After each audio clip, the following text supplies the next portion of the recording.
are you ready to address the jury? Yes. Floor is yours. Good afternoon, ladies and gentlemen. The defendant, Rakim Mayers, now has and is afforded an opportunity to argue the case, if you will. I'm not going to argue to you, ladies and gentlemen. What I'm going to do is try and discuss reasonable inferences that we believe can be drawn from the evidence. What I'm going to do is something a little different. I'm going to cede the floor to the transcripts in this case, the testimony. So it's not in dispute, what I'm going to say.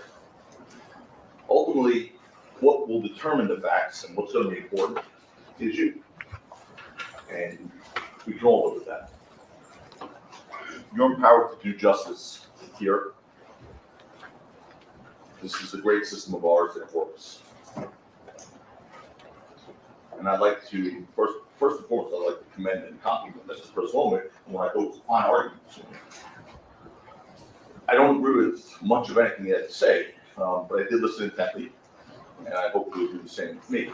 There's a few things on what he said, though, I do have to just address immediately. And during his argument, because I didn't object doesn't mean I agreed. I didn't object once. I thought there were some misstatements of facts. I'll deal with that. But I'm not afraid of anything that was said or anything he had to say. I didn't want to interrupt him. I didn't want to object. I wanted you to hear where the arguments are. Let's see if they give me that same courtesy. He did, during his 2+ hours first summation, they get 2 summations, you'll hear about that later. He didn't once mention the fact that their only witness in this case committed perjury again and again and again and again in this court. That wasn't mentioned once, not even dealt with. That's an important issue in this case, as you're going to see, because the case does rise and fall in its credibility, without question. Without question. Detective Flores, their case detective, testified, and we'll put up this testimony in a bit, that without Relly, the 2 videos and the sounds, there's no evidence of a shooting. Could be, could not be. That's certainly not proof beyond a reasonable doubt. So Relly's testimony is in fact everything. And Mr. Preslomit seemed very worried about what I'm going to say about Mr. Efron and his credibility. He understands that that case rises and falls with him. And he spent a lot of time anticipating what I'm going to say about it. One thing he said I would do, but I promise you I won't, is I'm not going to go through every inconsistency of Mr. Efron. We'd be here for Christmas. I'm not going to do that. I'm going to go through the major lies he told, the admissions of perjury, the important facts that he told you that turned out to be lies. I'm not going to worry about some inconsistency he told about some statement he made 2 years ago or 3 years ago. We would be here literally for days on end, and I'm not going to do that. Mr. Preslomit said there's no evidence of a property in this case. Again, we'll get to all this. There's definitely a lot less evidence of a real gun in this case than a property. The facts scream out that it's impossible for what he had that night to be a real gun. The DA spent much of that argument, 2 hours and 15 minutes or so, repeating himself, repeating the same arguments again and again, sometimes in sarcastic tone, because the evidence isn't there. Look, together, hopefully, these discussions that we're going to have are going to be helpful in trying to arrive at a decision in this case, where you don't compromise, where you don't do violence to your conscience, where you do the right thing. And you're the ones who are empowered to determine what, in fact, is the right thing. It's you. Let me ask you a question. Have you ever in your life been falsely accused of it? Ever been falsely accused? Have you ever sit there and take it, watch proceedings or watch how it played out and wait and wait and wait, knowing that you're innocent, knowing that you didn't do it? All you can do during such a process is maintain your dignity. Isn't that right? All you can do is maintain your dignity. knowing that you're innocent, but maintaining your dignity and remembering always that you're left in a crisis because you're contemplating it. That's another reason why I am so proud to represent Rock. He's a man who's maintained his innocence from day one, 3.5+ years ago, who's conducted himself with dignity throughout these proceedings from day one.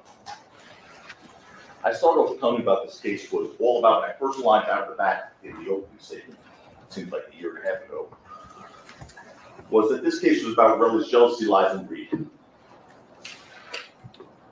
I said that you'd see the kind of person he was in this courtroom, an angry pathological liar. That he, and he alone, is the source of all the evidence that they are relying on.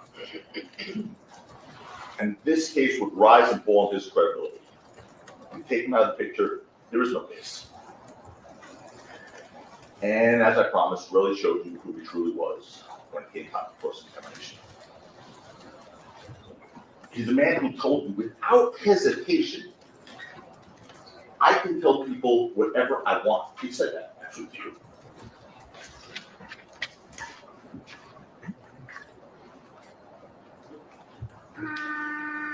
I was right out of the box, the first one that fine, please.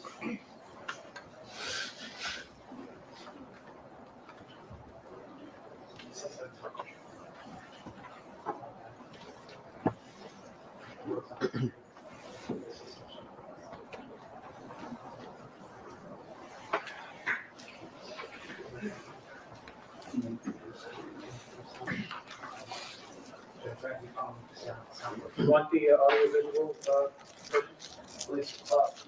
Mark, let's see. I'm gonna, I don't wanna. That's fine.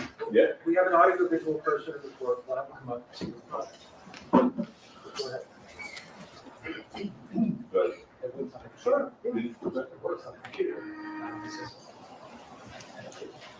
Okay. What you would have heard, what you may see one day, hopefully after Mark comes up to save us once again, is him literally saying to you, I can tell people whatever I want. He's their witness, who you're being asked to believe beyond a reasonable doubt. I can tell people whatever I want. He's a man who literally gave 4 different answers to one question. 4 answers, 1 question. He said, yes, no, I don't recall, I don't know, in 1 question. That was a first for me. I've been doing this for a bit. That was a first for me. 4 answers, 1 question. Yes, no, I don't recall.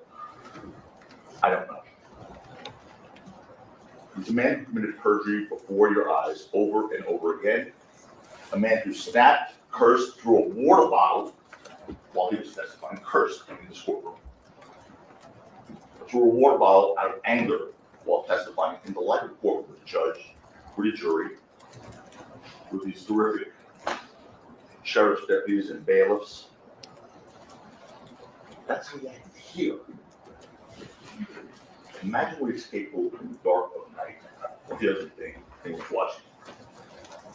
The evidence in this case has shown you that this case indeed rises on his credibility or falls on his credibility, and it has fallen hard. Before we start, I do want to thank you all. It's right to thank you all for your commitment and sacrifice in this case. It's not been an easy case. It's been a long, long case. It's been odd that not one of you have ever been late. Another first for me. Been doing this for a while, both as a prosecutor and defense attorney. Not once we've been waiting for a juror. So your commitment and your sacrifice is extraordinary, especially in a 4-week trial. So we both sides thank you for that. I know that. But this is what this is about. This is why we love what we do. That's why I love what I do. It's an opportunity to come before people who are from the community, who are the conscience of the community, because you are the conscience of this community.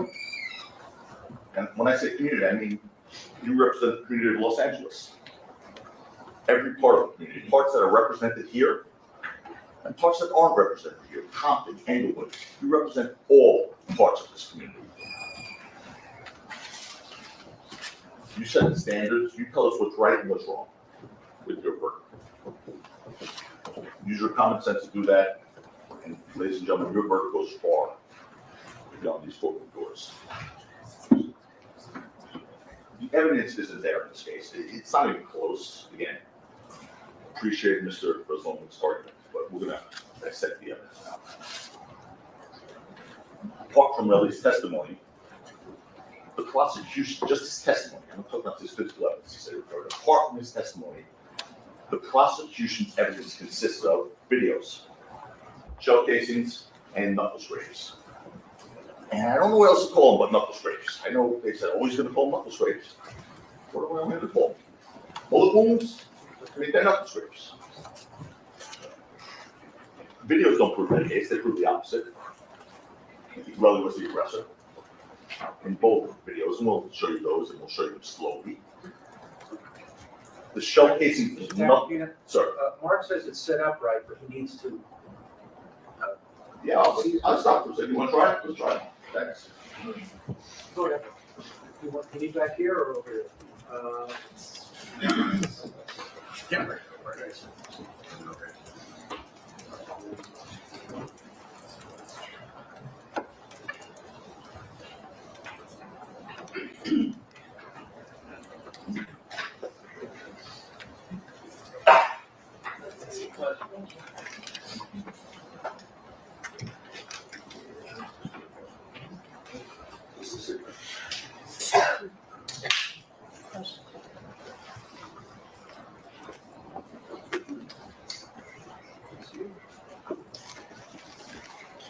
I'm telling you,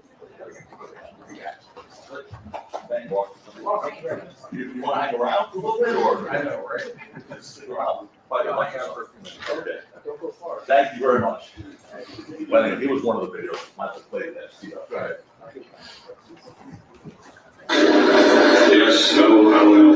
They want to do that. I don't know. It's been so long. I tell people what about that. I don't get it, but no. Yes, no, I don't know. They want to do that. I don't know. It's been so long. I tell people what about. okay. I didn't really discuss it. I'll have to go back to it, but you can get it once. You could take that down, please. Anyway, the shell casings and the knuckle scrapes mean absolutely nothing without believing Relly's story about them. They mean nothing without believing his story in whole about them. We'll talk about that. We'll talk about how the evidence or lack of evidence shaped up in this case. Before we do, I want to make clear what Rocky is charged with. He's charged with 2 counts of assault with a semi-automatic weapon. One for the altercation by the parking garage on Argyle Avenue. The other for the altercation Piece Del Mar, that fuzzy video that you see.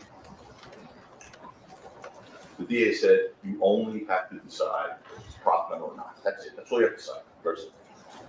Nothing else is in dispute. That is not true.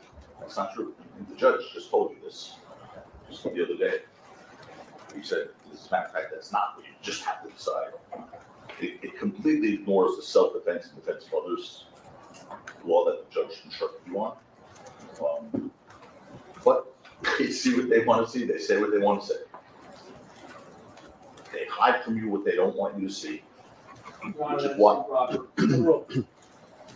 Which is why they cut off the end of the video on Piece Del Mar.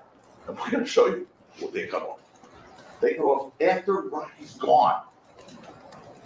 After 12 is already running away, they cut off the part where Relly goes back and gets Hills one more time. The guy who's only using for a human shield. They cut that part of the video off. We did. We'll show you. The judge will instruct you.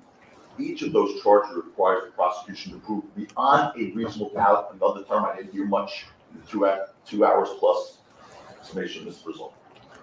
Beyond a reasonable doubt that Rocky possessed a real operable semi-automatic firearm and that Rocky did not act in self-defense or defense of another. Beyond a reasonable doubt. And the evidence just isn't there. It's not even close in this case, guys. It's not even close. I'm here to gain respect for the undeniable fact that even now, as we sit here, Rakim Mayers is presumed innocent.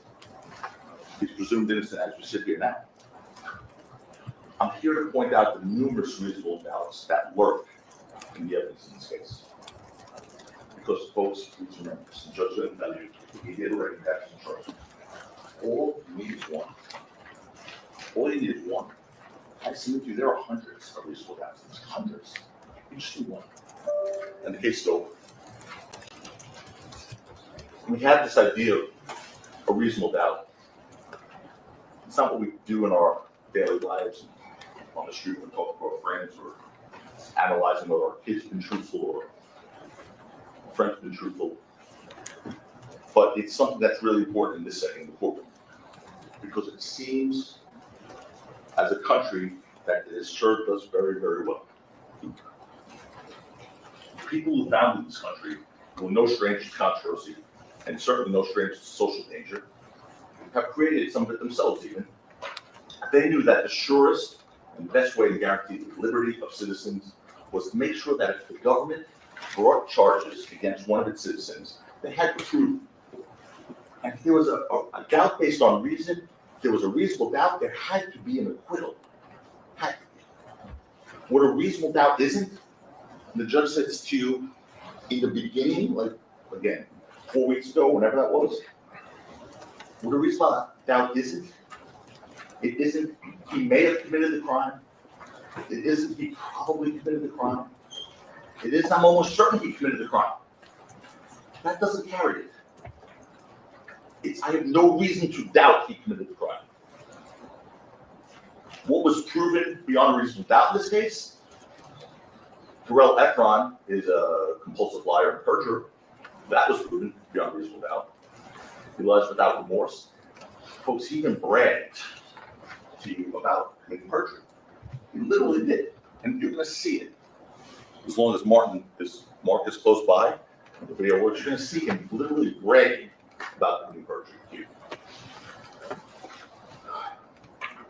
You know, this reasonable doubt, proof beyond a reasonable doubt, you're going to hear me talk about it again. But the prosecution told you just now, Mr. Rosalman said, that the defense story is impossible. They have to prove that beyond a reasonable doubt. You can't just say it. They have to prove that beyond a reasonable doubt. They have not met their burden here, not even close, because they can't. It's a very heavy burden, and they've not come close. That's why they resort to making excuses, playing games, relying on possibilities, which is really funny, because you were all here for jury selection, because you wouldn't be here if you weren't here for jury selection. See how smart I am? You were all here when Mr. Lewin in jury selection said, we'll never ask you to look at what's possible in this case. Remember that? It's like the closing remark in jury selection. We'll never ask you to look at what's possible. You said that. Yet, as we walk through the evidence together, you'll see all the possibilities they presented. Starting with that first witness out of the gate. Right here at the jury selection. Boom! First witness, Zizzo, right out of the gate. Is it possible you missed the shell casings? You have to say, you never say anything about the word possible. You won't be asked what's possible in this case. First witness out of the box, Officer Zizzo, was asked, is it possible you missed the shell casings? Possible is not proof beyond reasonable doubt, nor are excuses. Why were there no fingerprints on those shell casings that Relly claimed to have found that night? Remember what the floor said about that? Excuses. Well, you know, if it rained, if there was water, if there were cars, if there was wind. We'll go past that. We'll review the evidence together, and you'll see that their excuses for not having proof really start stacking up. And in face of only possibilities and excuses, they resorted to playing games in an effort to win at all costs. At all costs. And it's not about justice. It was about winning. Plain and simple.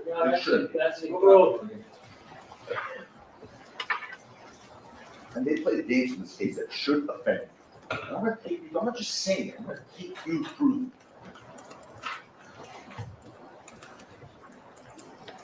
not showing you evidence, embracing perjury of this relic, trying to deceive you.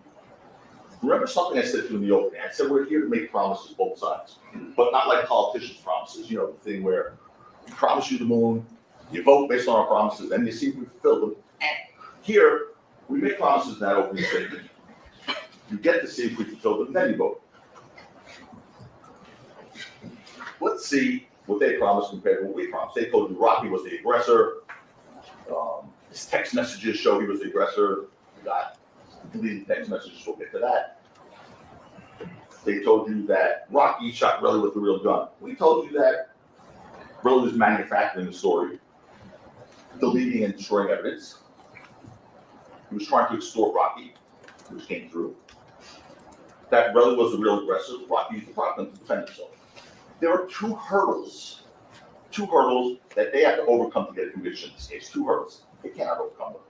One is that the object in Rocky's hand on November 6, 2021 was not a prop gun, beyond the reasonable doubt.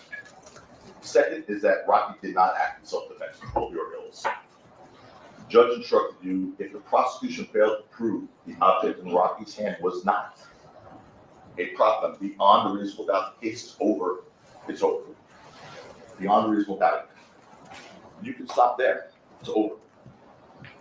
The judge also told you that regardless of what Rocky had in his hand, if you find that he acted in self-defense or in defense of 12-year-old ills, he's also not guilty. That's the law. It's not our argument.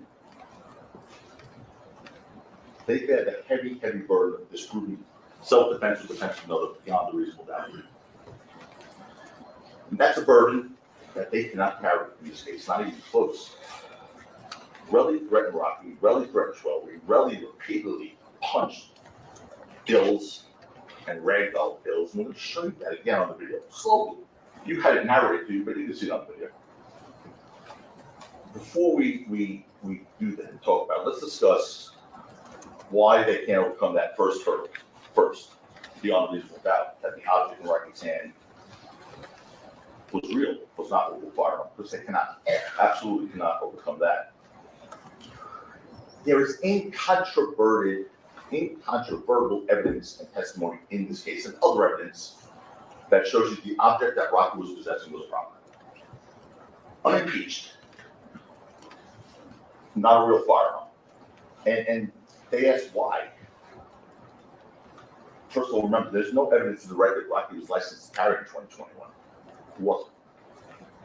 But Schwelby and Lou told you it wasn't a real gun. Two people came here, took an oath, and told you it was not a real gun.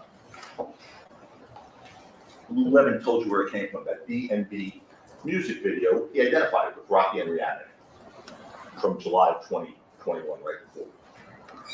He told you he put a clip drawer on it, essentially a belt clip, to clip the piece onto a belt to make it easy to carry.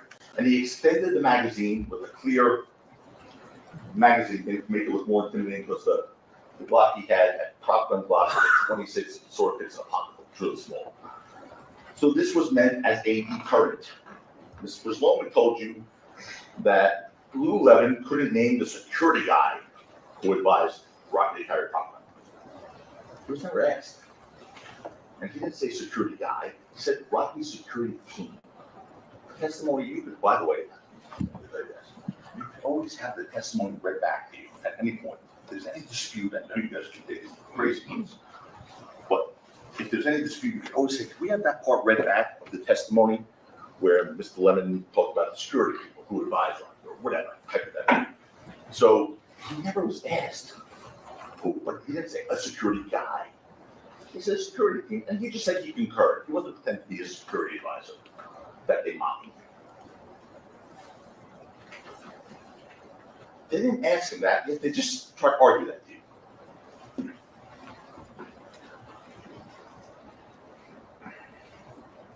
Mr. Lemon also told you that the prop gun didn't serve its intended purpose on November 6th, obviously, 2021. And Rocky gave it back to him, and he gave it back to this co-director from the DMV video when he went to New York next. He didn't remember if it was December, January, or whatever. By the way, we didn't bring a picture of the B video? We're the ones with the burden of proof here, folks. They have the burden. The B&B videos for all to see. It's out there. They could have, if they wanted to, subpoenaed it. They could have burned it in. Put it on YouTube. They didn't do it. They didn't want you to see that video. Lou Levin told you he asked the co-director, said Haji, where the prop gun went. He did call him back after 5 months later when Rocky was eventually charged and then sued. And Haji, this prop gun guy, the director, co-director, said he didn't know that. He explained he had a studio, a big studio in common with other directors of these videos and films and whatnot. And he said it was common space that had cameras, lighting equipment, prop equipment, and everything else that was borrowed and exchanged and whatnot between a bunch of people. That's uncontroverted testimony. And it was gone. The guy Haji couldn't find it. Don't think Lou didn't try. He did. The guy Haji said it was gone. And you heard the DA spoke. They told you. They told Lou. They spoke to Haji. They reported it. They told you. And you know, if Haji said anything inconsistent with what Lou said, you're going to hear that thing. Your Honor, we found out about it that day. It's improper. There are no speaking objections. There are no speaking objections. I told you that. You will have an opportunity in your rebuttal argument. Objection, improper arguments. Overruled. There's things he says loudly. It's going to get sustained. Objection, improper Sustained. argument. That is sustained. Don't do that, Mr. Chairman. Anyway, you were hurt. You know, they knew about Lou Levin prosecution before this trial started. They knew before this trial started, he said that the prop gun came from a music video that could have looked like, and they could have looked prop houses, the music video, whatever else. They could have done it too. But they didn't say, oh, we didn't do it. Again, you have absolutely no burden to do anything. We did provide live witness testimony. We cross-examined. It wasn't a surprise to them.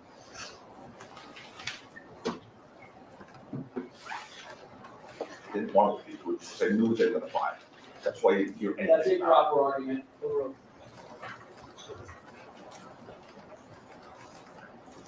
Reveille's words and actions on November 6, 2021 show you it wasn't the real gun. His words and actions show you.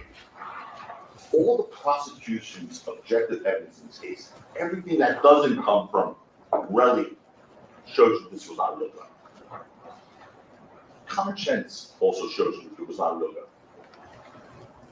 On that last point, the prosecution would have you believe that Rocky, you saw that video, shot a real gun at his friend Ills, who was right there. I mean, Ills was right there. According to them, he shot the gun, a real gun, at his friend Ills. That makes no sense. You saw the video. The second shot, Ills was right there. There's no way, even if that was a real gun, that Ills wasn't getting hit. That was real. There was no way. DA then said, well, you know, why? Why would he get rid of the prop gun? He said, we haven't explained that. I think we did. I think Lou Levin explained that pretty well, and pretty clearly. Remember, they didn't know 5 months later the police would come. They weren't thinking, ooh, we better save this in case, I don't know, next year at some point I get arrested. That was the furthest thing from Rocky's mind. They did know that it did not serve its intended purpose. They did know that. So that was the end of that. Rocky got rid of that prop gun that didn't work and instead beefed up his security. So now he had to have security all the time instead of just going to events, even when he was his friends on the street. Of course, he didn't know the police were going to be involved 5 months later. As for 12 and Lou Levin, you heard from each of them. And before we get into what they said, let's talk about the process. What's supposed to be about the search for the truth. That's what it's meant to be. It's not supposed to be about just trying to win. That's what it's not supposed to be about. Especially when you have the power of law enforcement behind you. You know, it's the prosecutor's job to make sure innocent people go free also. And it makes sense that all the witnesses come to your attention. All the witnesses come to your attention, as we had to do in this case. You can see that responsible citizens came in here as witnesses who were often treated roughly and ridiculed, attacked by Mr. Lewin, an obsession to win. You don't treat witnesses who came in here, don't get paid to tell the truth, have no financial motive, you don't treat them like that. Just purely and simply because they're not saying what you want them to say in your version of what the truth might be. You don't do that. Mark Twain, great author, once said, "To a man with a hammer, everything looks like a nail." That came to life. The prosecution embraced Relevant in this case, though. Embraced him. He didn't even once mention to you all, okay, he perjured himself before you guys many times. Told things fake that weren't fake. He lied to your faces. That wasn't even mentioned this morning. They defended him despite his despicable acts and his despicable conduct. And with all witnesses, Mr. Lewin carried them like they were serial killers. And I mean 12 and Lou Levin. They were the polar opposites of Relevant in every way. How they conducted themselves, how they answered questions. They weren't argumentative. They weren't disrespectful. They were compliant and they were responsive to both sides. To both sides. Compare those human beings to what you saw the week before that. They weren't belligerent. They didn't throw water bottles. They didn't curse. I mean, really, who couldn't answer any question straight, admitted to lying, and when he didn't admit to lying, got impeached with prior inconsistent statements. I'm not going to go through them all. You know, when you know the truth and when you tell the truth, you don't have to rehearse the truth. You don't have to get your memory refreshed. You don't have to be reminded of the truth when you know the truth and tell the truth. You don't have to be coached on the truth by the prosecutors. You don't have to have someone telling you how to answer questions like Relevant was told in this case. You always get the truth right when you tell the truth. All witnesses answered every question without incident, without problem. They were consistent. They didn't get tripped up once.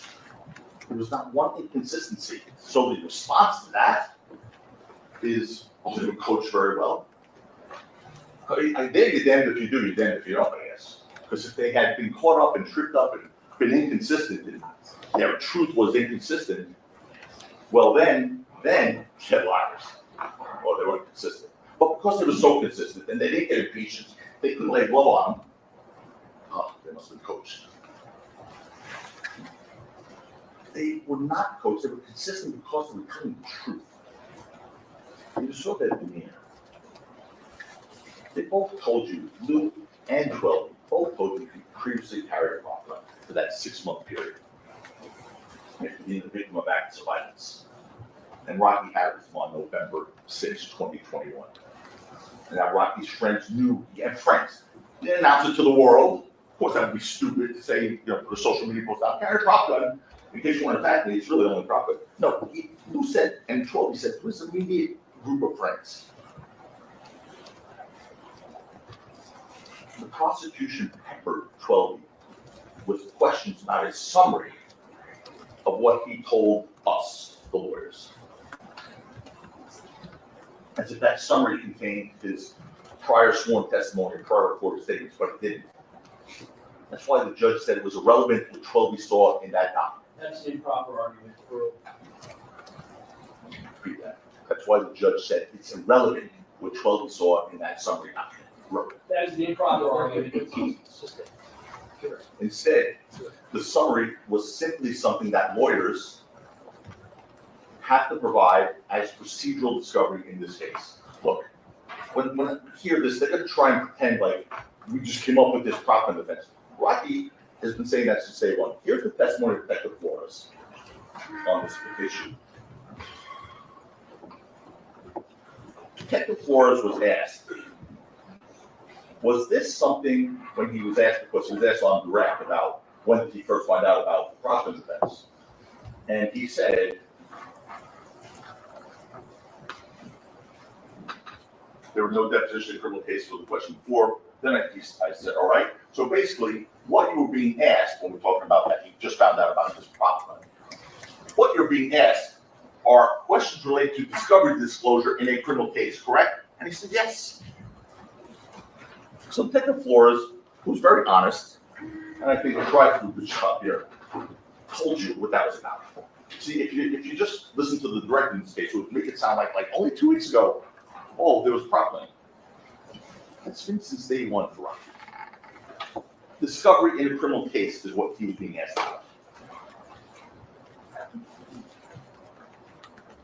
I mean, you also heard that it was revealed before jury selection, the day, I think, before jury selection, no, sorry, the day before opening statements, that we got a ballistics report from them that was done over a year before. The day before opening statement, that you guys were empowered. Okay. Whatever. And goes crying and screaming. But a year after they did it, Detective Flores said, we got it after you guys were empowered in 2025. Detective Zizzo, Sergeant Zizzo, now former police officer Zizzo, said on the witness stand, yeah, we may have missed it. We didn't search the whole street. I said, really? Looking at his report, like, when did you say that for the first time? He said, today, this morning, he told them that for the first time. Okay. I'm saying, oh, they just came up with it. This is real life. This is a trial. This is what happens. Sometimes witnesses remember things later, sometimes they don't. But I'm not accusing anyone of perjuring themselves as police officer Zizzo because he just remembered that today, 5 years later. You know? I mean, it's sort of odd. 5 years after that, he remembers they may have missed it. But that's okay. Look, more importantly, as Schroby told you, what he testified to here in this courtroom is what he told us previously and what he saw that night. Period. He was consistent, he was credible, unlike Relly, who actually contradicted his own recorded statements, and unlike Relly, who actually contradicted his prior sworn testimony over and over again. He committed perjury, he bragged about committed perjury. And the fact that the prosecution tried to make you believe that a summary was Trumpi's actual statement when it wasn't.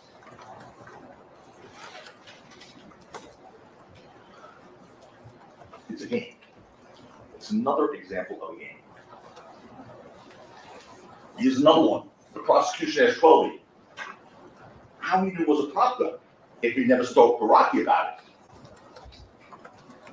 That was completely misstating what Colby said on the direct testimony. Completely. Colby didn't say he never spoke to Rocky about it. He said the opposite. He said they did speak about it prior to November 6, 2021, in September of 2021 in Harlem at that governor's ball thing, and after he first saw it at the DMV video. He said they spoke about it. But he was ripped apart. Dude, never spoke to Rocky about that, you said. He didn't say that. Well, other games they played with 12B? You heard this one. You heard Detective Flores tell you that before 2 weeks ago, neither he nor any member of law enforcement ever tried to reach out to 12. 2025. This event happened in 2021. Before 2 weeks ago, before January of 2025, neither he, the lead detective in this case, or any member of law enforcement tried to reach out to 12. They knew who he was, obviously. But that still didn't prevent Mr. Lewin from asking 12B If before those last 2 weeks, didn't you get a message from us? Didn't you get a message from us? No, Mr. Lowe, you didn't get a message from me. Detective Flores already cleared that up pretty clearly. He didn't get a message from you. They knew he didn't contact 12. They knew he didn't try to contact 12 2 weeks ago. But he asked him that question. Why give a false impression that somehow 12 ignored a message? That somehow 12 ignored a message? Oh, I'm sorry. Disparaging counsel. Yeah, there cannot be any disparaging, personal attacks. So it's not a personal attack. It's a question was asked that. There are- Okay, Do not debate with me. Sorry. About a ruling. Yep. Objection sustained. Go ahead. okay. Well, you heard the testimony. You saw what happened. You figure out what it was all about. But 12 was asked, didn't you get a message from us in the past? When Detective Flores said, no, no one left him a message. No one tried to reach him. So I don't want to disparage anyone, but you just got to ask yourself, why was that question asked if it didn't happen?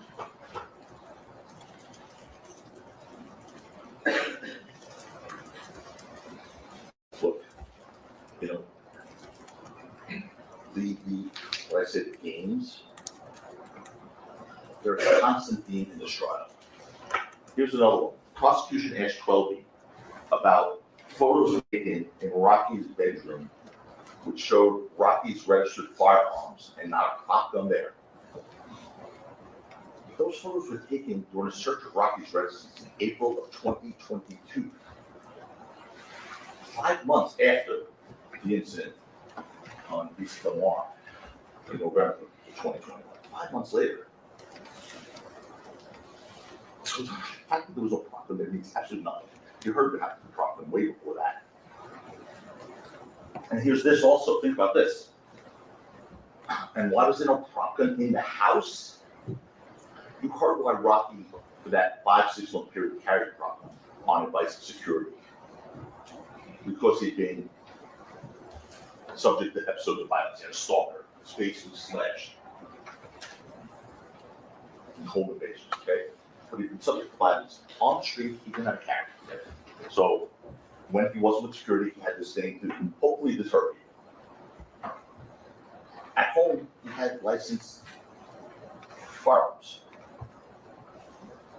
Now, because a prop is meant to deter would-be attackers, if they're already in his home, much less in his bedroom, they aren't would-be attackers anymore. They're in fact attackers. And a prop gun would be useless there, obviously.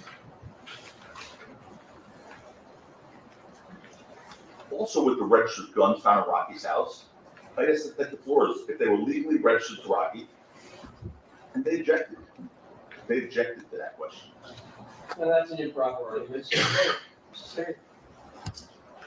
Well, those in fact were registered to Rocky, legal.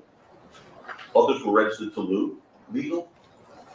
Everything in that house was legal and given back to Lou who was there at the time of the search.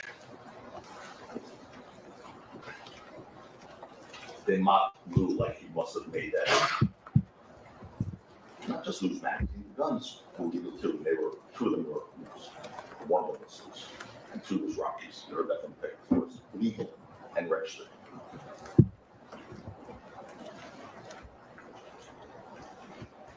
Detective Flores made it clear that the weapons found in Rocky's home were legal. So there should have been no dispute over that at all.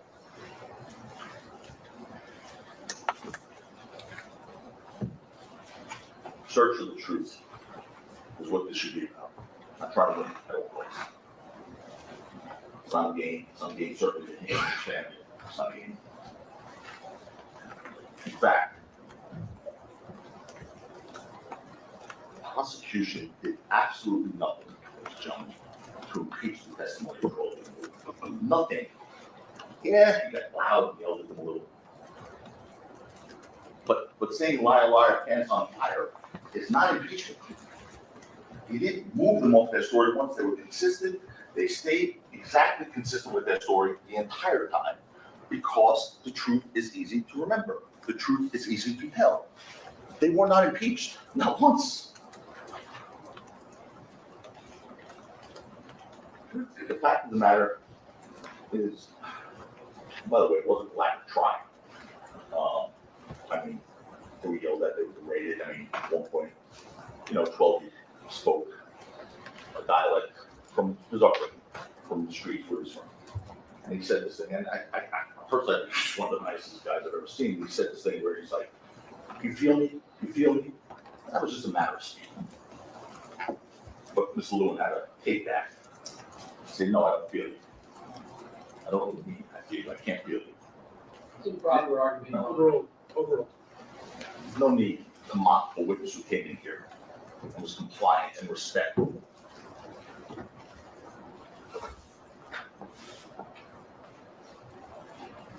No, they were grilled both 12 weeks, and they were grilled about many, many things, including the financial motives of being here.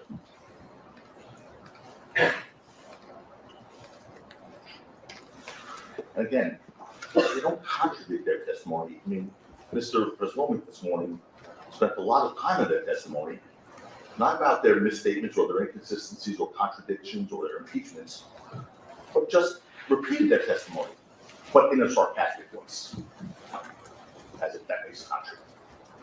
That's not proof. That's definitely not proof beyond reasonable doubt. So anyway, the financial motive that they were both crushed on in their cross-examinations, 12 and Lou. 12 said 0. He went 0 from him. Rocky, nothing. He's got his own career, actually, pretty well.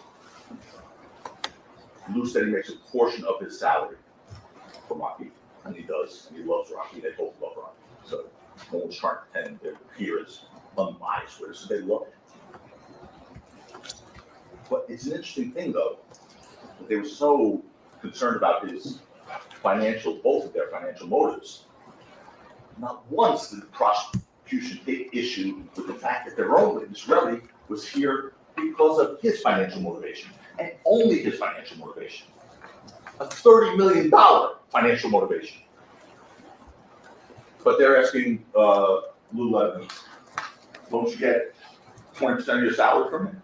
Or that poor IT guy who had to fly from Paris to get it. You made $20,000 last year from him, huh? I mean, their guy's looking $30 million for that. No disgrace.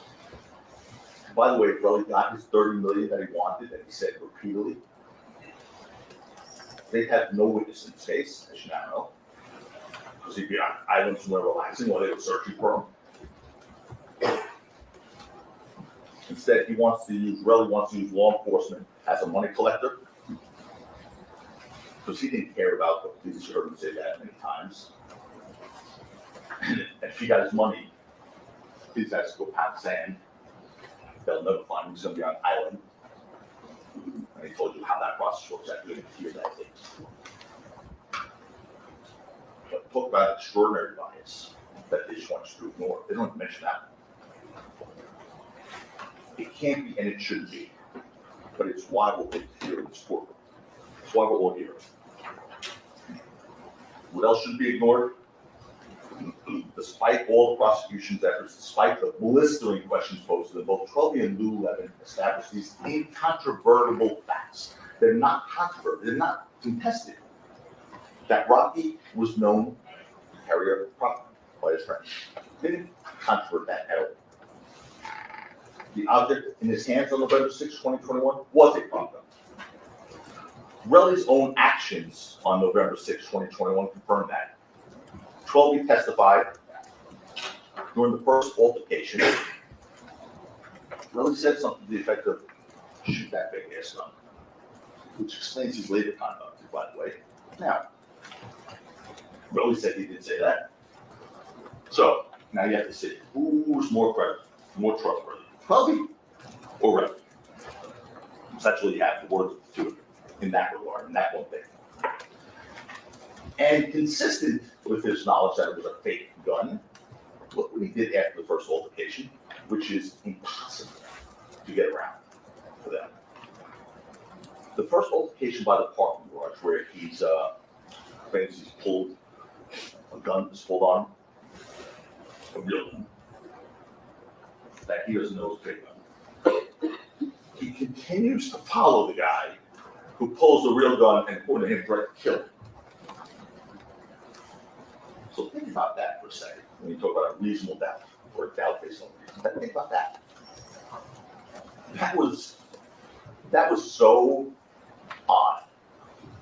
I mean, he said, yeah, the guy pulled out a gun on me. I thought it was a real gun, and he threatened to kill me. So after he walked away, I decided to follow him. I don't follow him, berate him as I'm following him, almost begging him to shoot me. Well, let's see, Detective Flores, but anyway, Detective Flores told me what he thought about that. He testified. He said, that would be an odd thing for relative to do. It's testimony from his trial.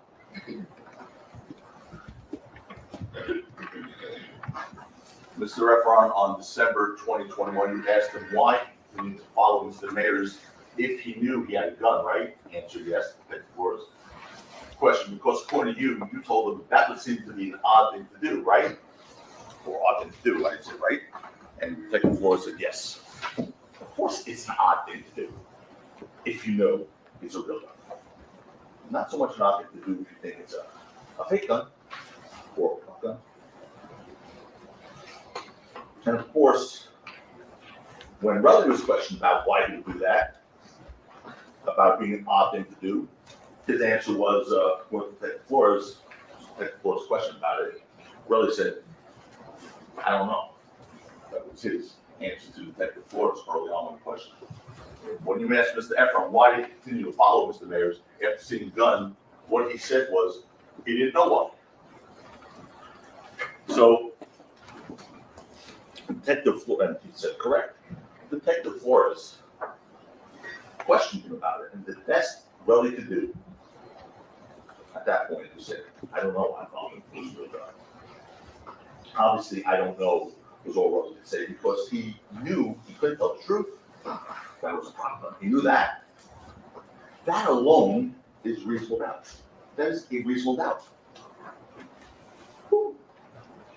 That's it. Just name one. Just one. That's an improper statement of law.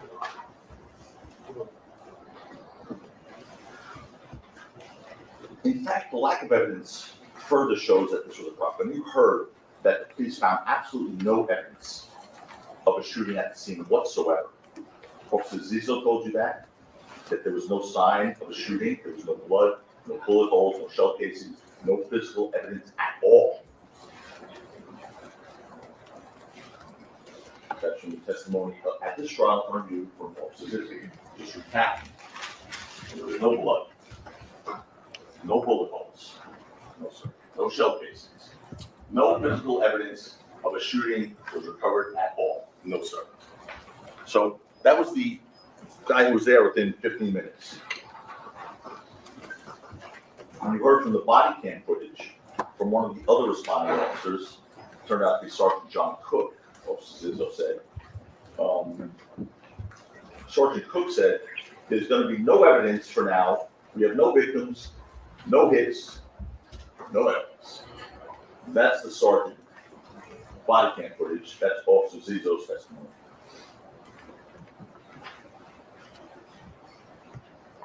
Also captured on Sergeant Cook's body cam footage is him saying, as of now, or no victims as of now, unless it pops up in the hospital, probably just a warning shot. That's testimony in front of you all in this trial. Again, so no victims as of now, unless it pops up in the hospital, is probably just a warning shot, right? That's what he said. Sergeant Zizzo said to us. Well, Sergeant Cook was close. It was actually 2 warning shots from the problem. Ladies and gentlemen, the prosecution can prove otherwise beyond a reasonable doubt. They cannot. Beyond a reasonable doubt. Not without Relly being totally believable. Not without Relly being totally believable. And he is not worth it, believe. I don't think I need to spend much time arguing that. That's why, in addition to asking him about November 6th, 2021, which we spent some time doing, we spent so much time questioning him about his credibility. And I'm sorry he was on the witness stand for 5 days. The reason he was on the witness stand 5 days, I was only 2 total days with him. But the reason he was here that long was because he didn't answer questions. Like, questions had to be asked on cross anyway. 3, 4 times, the judge had to get involved. That's why he was here so long. Well, because without him, when he questioned his credibility, it's not because I was having fun speaking to him. I wasn't. But when you question his credibility, it's because his credibility is at issue. Because without him and his credible testimony, the prosecution has 0 evidence of a shooting. They even had to prove, they had 0 evidence to prove that it was an operable gun, let alone shooting. Consider that. What's the prosecution's evidence that the object in Rocky's hand on November 6, 2021 was not a prop gun? What's their evidence? Relly's shell casings, okay, those. Relly's knuckle scrapes, and the videos from parking garage at 1616 Vista Del Mar and 6200 Hollywood Boulevard. But remember what Detective Flores said about those videos. First, he said, there's no evidence from 1616 Vista Del Mar of an actual gun being discharged. I asked him that question, and he said, correct. From that view by itself, no. Well, that's the only view we have of 1616 Vista Del Mar, that video. They're all there and so forth. Then, second, I said the only time you could see a gun in any video was the parking garage video. And in that one, you can't tell if it's operable, whether it's an operable gun, a real gun or not, right, Detective Flores? And he was honest.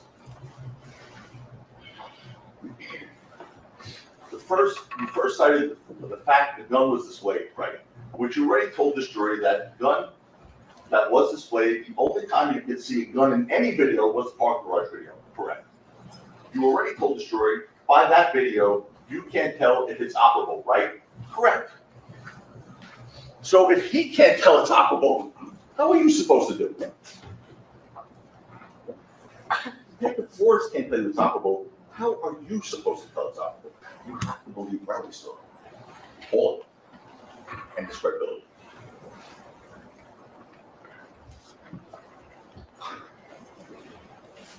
Then, third, what else to have? Well, sounds, those 2 sounds. Okay. The gunshot sounds heard at the 6200 Hollywood Boulevard video could have been made by some kind of replica firearm, according to Detective Flores. He said, aside from a gun, I asked him, what else could make those sounds? An operable gun, I should say. And then he said, the sound I heard off the camera, I mean a firearm, some kind of replica firearm. He also acknowledged that a replica firearm could also make that sound. A starter pistol could make that sound. That's Detective Flores. It's a case detective. Let that sink in for a moment, folks. Please. The prosecution's case detective told you the sound that they're relying on to prove that Rocky had an operable firearm that night, beyond a reasonable doubt, could have been made by a non-operable prop gun. That's it. That's it. Ladies and gentlemen, that's it. That's all you need right there. In other words, the videos in and of themselves don't prove that what Rocky had was an operable firearm beyond a reasonable doubt. The case detective could use that.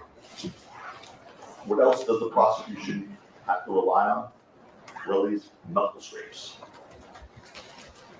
But even they don't believe that's a gunshot wound. What they said in their opening statement about Relly's knuckle scrapes. Perhaps they were bullet grades, perhaps they were not. Well,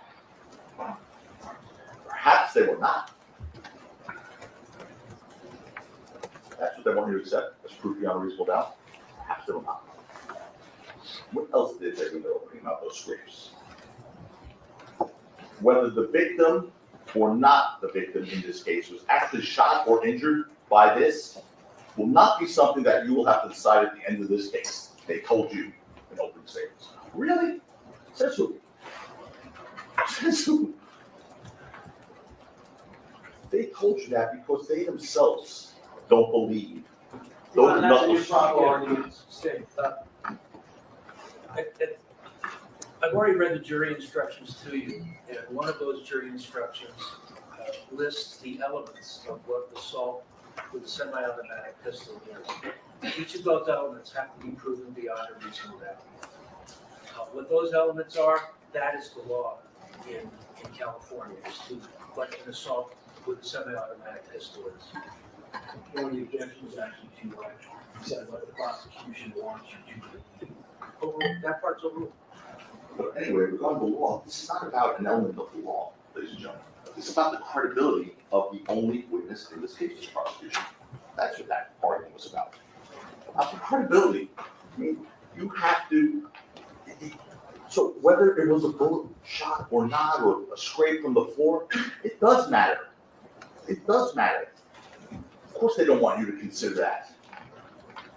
Because first, whether Relly was truthful about his injury goes to his credibility. Credibility, not about the elements of the law. It goes to his credibility, whether he was truthful about the nature of the injuries.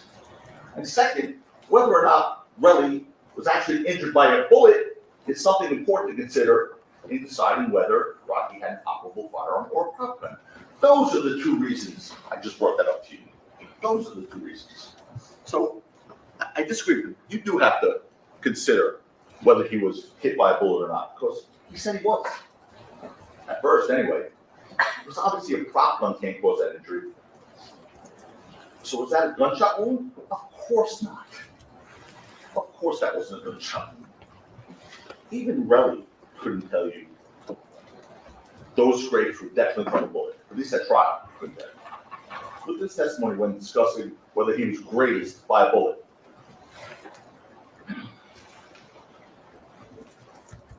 I guess whatever is left from the bullet or the floor or whatever, I don't know. I can't see. Okay. So it's either what was left from the bullet or the floor.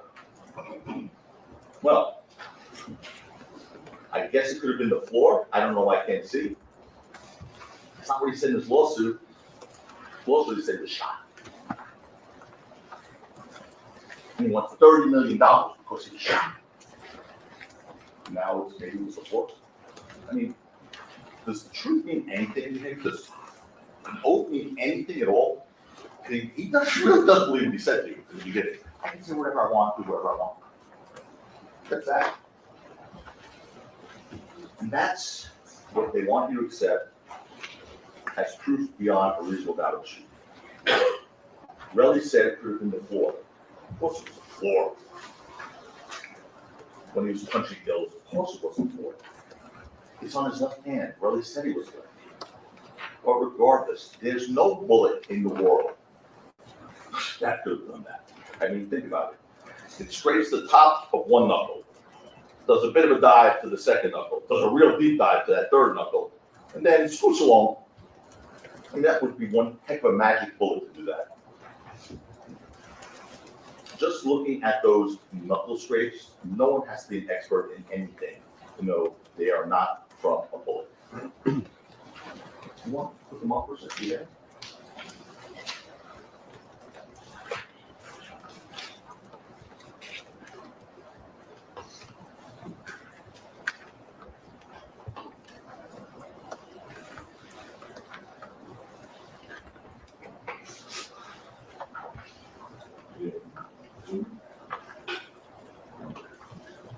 Bullet.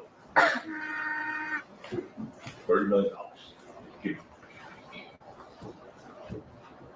There's no one with eyes in the brain that thinks that's a bullet wound. That's what he said. Grazed by a bullet. But now he said bullet floor. Bullet floor.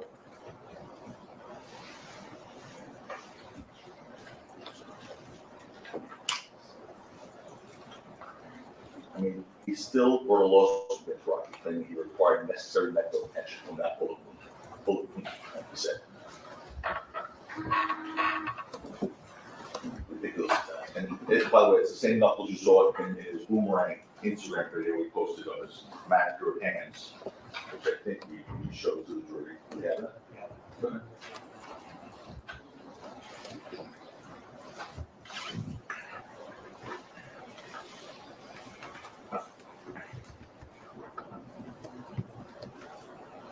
That's a permanent injury that only $30 million would take care of.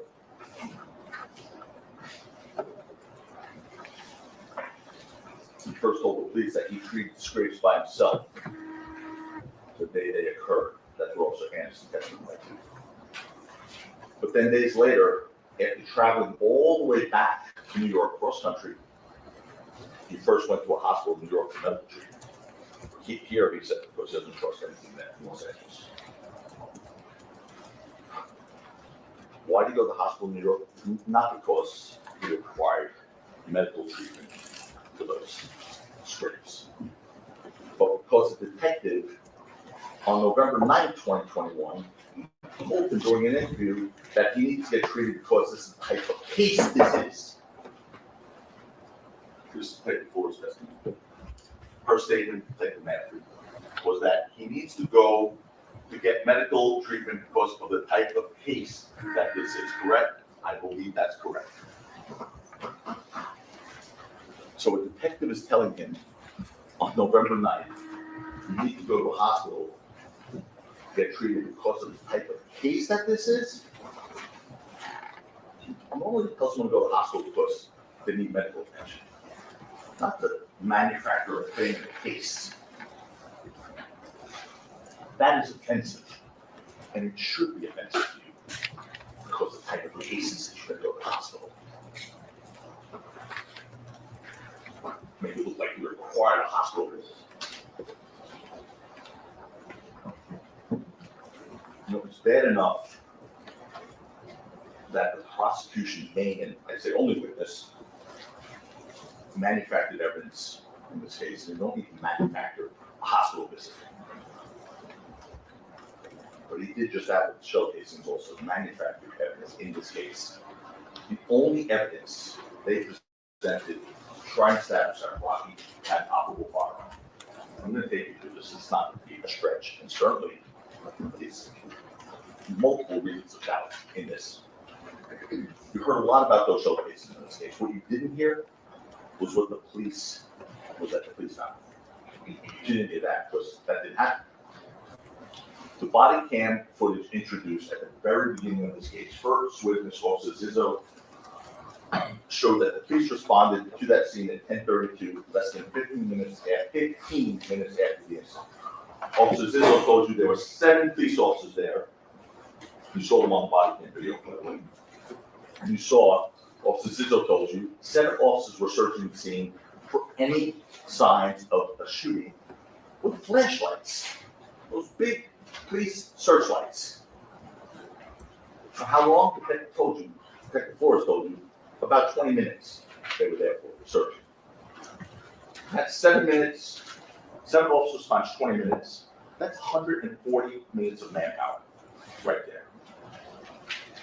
7 officers for 20 minutes of trained police officers searching with flashlights for any signs of a shooting, including shell casings. They found nothing, absolutely nothing. You heard the stipulation at the end. The stipulation means we agreed, the defense and the prosecution. At the end of the case, just before the judge's instructions the other day, it's Tuesday, right? It's the last day of Tuesday. The stipulation between us and the prosecution that a prop gun would also have ejected cartridges. But importantly, that stipulation makes clear that the shell casings recovered in this case did not come from a prop gun. That's for sure. And of course not. Lou explained that as well. That prop gun ejects blank cartridges. And bear this in mind, this is important. This part is important. The police came looking for evidence of a shooting. They were looking for those steel metal jackets, those shell casings. There was 0 evidence on this record. 0. I defied them to show anything on this record whatsoever regarding what those blank cartridges looked like or how they were ejected from the prop gun. There's zero. That's the improper argument, it misstates the evidence in the case. Oh, it does not. Just, I don't recall every word that has been stated by every witness during the entire trial. So I don't know if it misstates the evidence or not. If this is something that's important to you, then you can ask that the court reporter read it back. All right? Thomas stating the evidence, they get to speak last. I asked him, show the evidence of what the casing from a prop gun looks like. Show the evidence of that to you. Because I don't want him to state the evidence. So there, I lay that challenge down. Show the evidence. I say, show it. There's no evidence whatsoever regarding what blank cartridges look like or how they would have ejected from a prop. No evidence of what they would look like, okay? There's no evidence regarding what material those blank cartridges would have been made of. You heard about paper and plastic from Lou Levin. Paper and plastic, or how far or in what direction they would have been ejected. There's no evidence of that at all from the prop gun. Or whether they would have still been intact or not from a prop gun. You heard no evidence of that. In other words, there's been no evidence whether the blank cartridge from Rocky's prop gun would have been observable to the police as the shiny metallic shell casing from a real firearm. No evidence of that. And they had plenty of opportunity. They had a ballistics expert in here. He could have told you, no. Blank cartridge shell casing look exactly like the non-moving shell casings. They're steel. They could have done that. They didn't ask me one question about that. They didn't ask Detective Flores one question about that. They asked our witness, Lou Levin, about it. Who's not an expert, but he knows enough. He gave an honest answer. He said, yes, they do eject. Talk about paper, bullets in the front. Describe what the casings look like at all. Or how they would have split or not split. Or were they shiny metal things that, like those 9mm shell casings?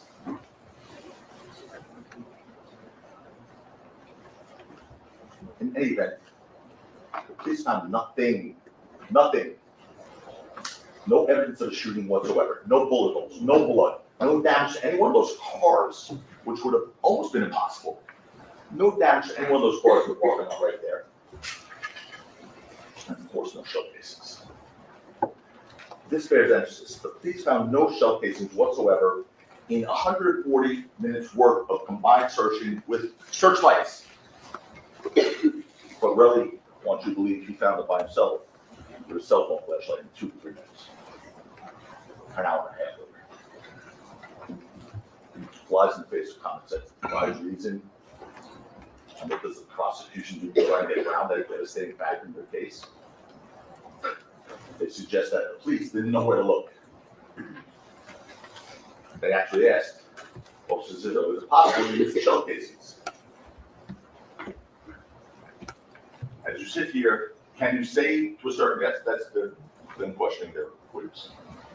Can you say to a certainty that there was not a fired cartridge case in that street on East Belmont? Answer, I can't say. I may have missed something. It's possible.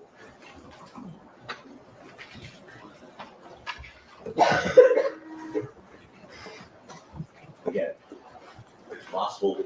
We've already discussed jury selection, what you were being promised about, never hearing that word here. They broke that promise on the very first witness. Possible is not proof beyond a reasonable doubt, but neither is their exercise trying to excuse the officers possibly looking in the wrong place. Possibly looking in the wrong place. They actually told you in their opening statement that the officers didn't know exactly where to look. They said that in their opening statement. They didn't know exactly where to look. But the one problem with that excuse is there's a video.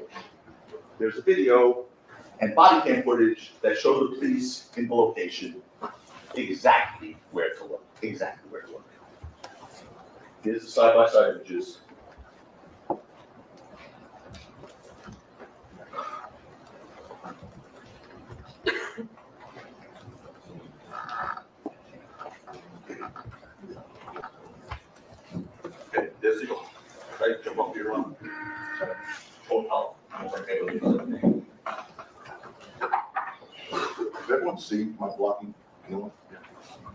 Okay, so here's the officer searching right there. There's that orange wall I keep saying.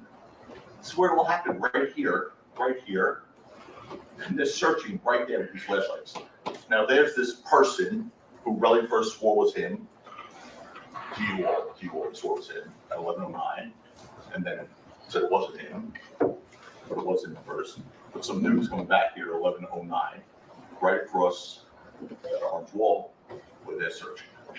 Anyway, you also know this is where the tussling happened and the Proctor was shot. Do we have a shot of from the video where that was? Where you have to do that? Yes. We'll do that later. But anyway, we remember the wall here, and we'll show it. It's near the corner of Vista Del Mar and Selma. And this is where, at one point, you saw 12 run into. What happened right here? Looking in the exact right spot. But we didn't know where to look. They actually said that, you know, they had these videos. They're videos.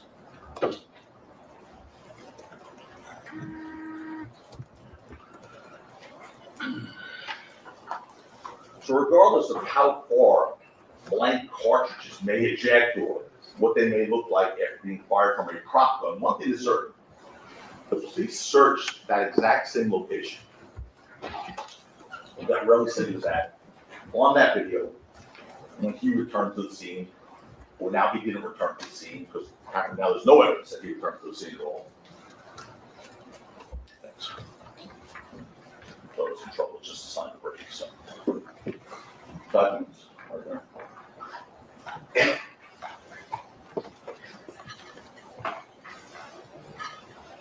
Anyway, it's the same exact location. I don't know why they said the community said they didn't know what location was. They were there. They got lucky because they hit the exact spot where Relly Rocking Hills could be seen at the moment of the shot. Police didn't find Relly shell casings. Impossible for them to miss that. 7 officers, 20 minutes, searchlights. Impossible. Those were not there 15 minutes after this event. They were not there. So what does the prosecution do? And Relly then, what does he do?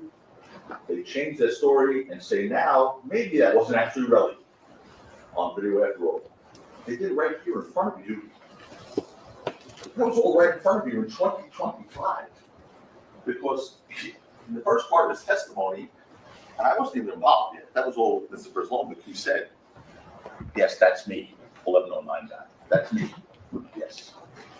And this was all right, huh? You sure? I'm sure. Well, you know, weren't you wearing a black hoodie before and that looks like a white hoodie? Yeah, I probably went and changed. So it was only had to impeach his own witness. And you'll see what happens. Once again, they say possibly. There was possibly additional. So the solution to that now being him now, because he swore he came back. So I asked Detective Flores, was this guys?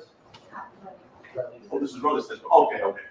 Right, that's where he said, yeah, that's me. Okay, I just said all that to you, but there is in the transcript, just in case I thought I was making that up at a whole cloth. I said, yeah, I'm sure.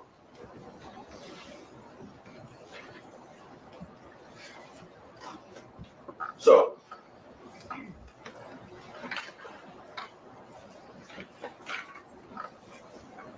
they said, just to you just now, shot a little bit by this one, I'm shot by this one, that I made a mistake to you in my opening by saying that was Relly. I made a mistake to you. Relly swore on the road it was him to you. But I made a mistake in my opening. He swore to you on the road it was him until he changed. Until they impeached their witness and got him to change testimony. That, oh no, it wasn't me. In fact, that same person in that video was there between 11:09 and 11:11, which is about 2 minutes, the same length of time Relly said he had returned to the scene for. You also heard Detective Flores talk about that. And he told you that the time of 11:11, when the person in the video enters, is consistent when Relly told the police he returned to the scene. Of course, there were multiple problems with that story. First, he said that his girlfriend, Lydia Parker, was with him at the time he supposedly searched the area and recovered those shell casings. You know the video doesn't show you that, not that video. What other problem does prosecution have with Relly's story about picking up shell casings? The photos which Raleigh claims he took at the scene were timestamped on his phone. And they showed the photos were actually taken at 11:40, between 11:45 and 11:48 p.m. That's more than a half hour after he said he was there. Half hour after he said he was there.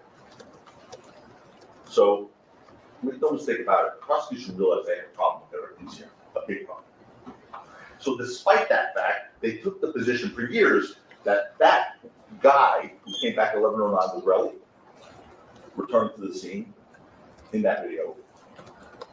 And despite the fact that Relly told you at this trial he was sure it was him, the prosecution then impeached their own witness to get him to say, no, that wasn't me. And because Relly, let me see, hold on a second, I know you want to break.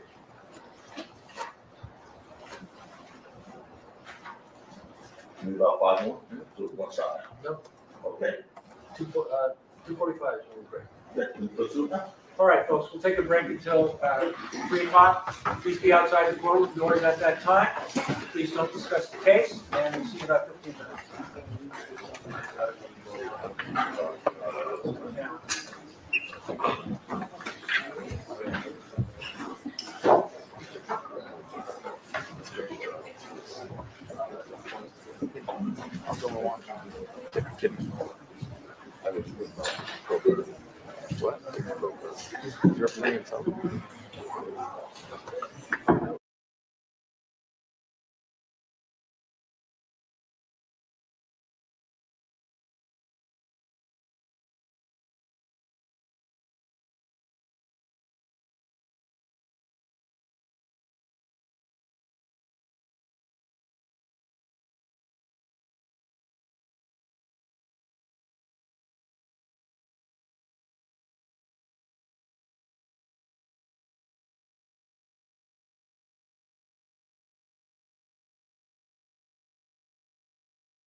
You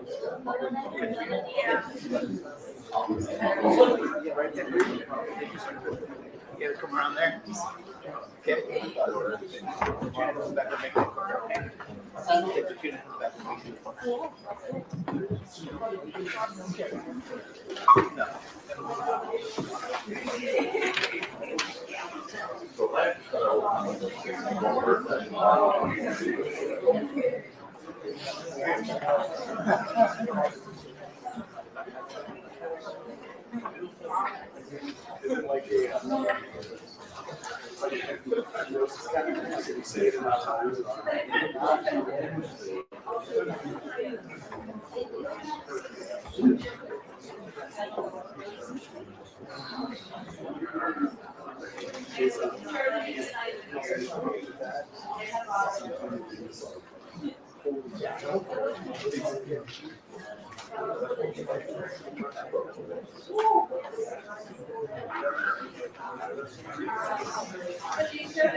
All right, let's go on the record, we're outside the presence of the jury. Yes.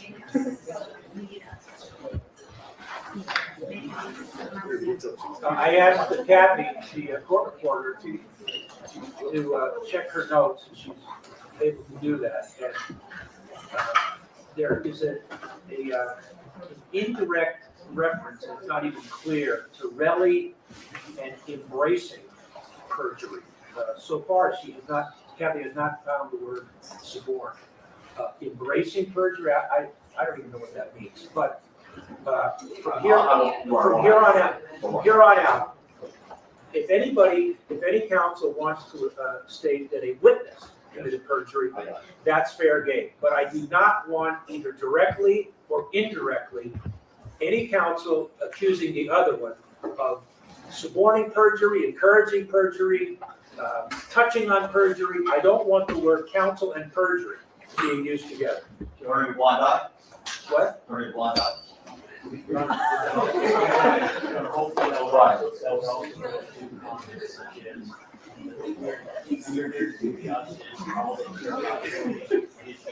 It's improper. It's not untrue. It's improper. Yeah, and stay away from that. They're only, they're winning at all costs. It's just,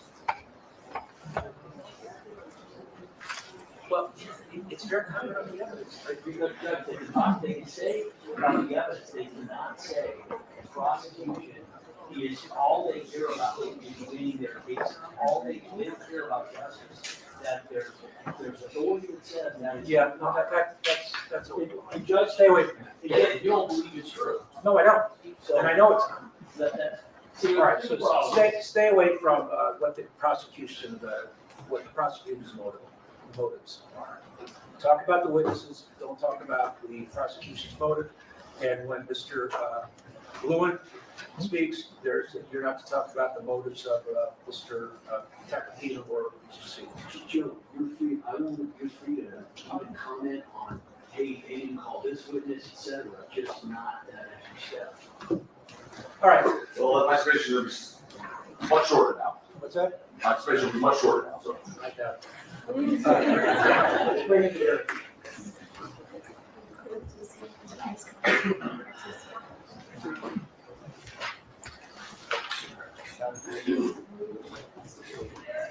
Okay, we're gonna start at 9 o'clock. Folks, 9 a.m. All right.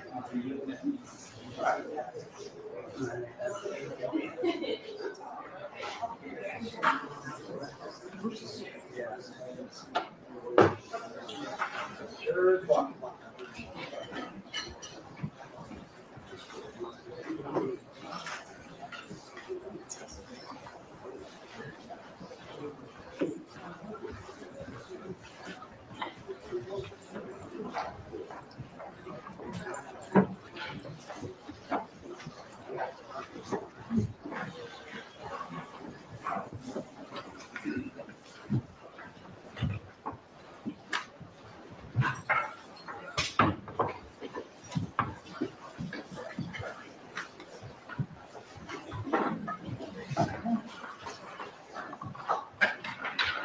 All right, folks, for scheduling, tomorrow, we'll just start at 9.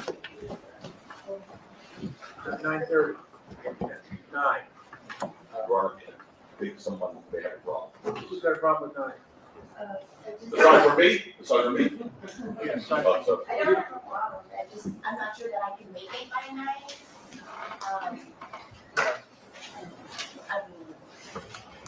I have to drop off my kids, Oh. so I come right after. Can you do your best? Yeah, of course. All right, I'm gonna order everybody to be here at 9, but try to get here at 9, but if, you're late, you're late, I understand. Dropping off your kids is important. So, be here at 9-ish. Okay? We're back on the record of parties and council observers present. And Peter. Okay, folks, so I think we left off when I was discussing with you all the whole notion of the person who used to be Relly is not Relly anymore, apparently, who came back at 11:09 to the scene to retrieve shell casings. Now, again, story changed. Ultimately, he said it wasn't him, so some mystery man showed up at the scene at 11:09, apparently. But one of two things happened here. Either that really was Relly, like you first said on the video, coming back at 11:09, staying for 2 minutes, returned to the scene, and he lied, of course, then about being there with his girlfriend, if that was him, and about taking photos of the shell casings while there, because those photos weren't taken until 11:45. Or the prosecution has absolutely no evidence whatsoever that he ever returned to the scene, ever.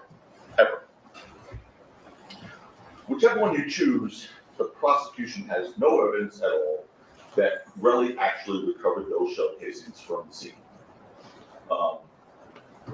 He could have called his girlfriend, Miss Parker, to back up his claim.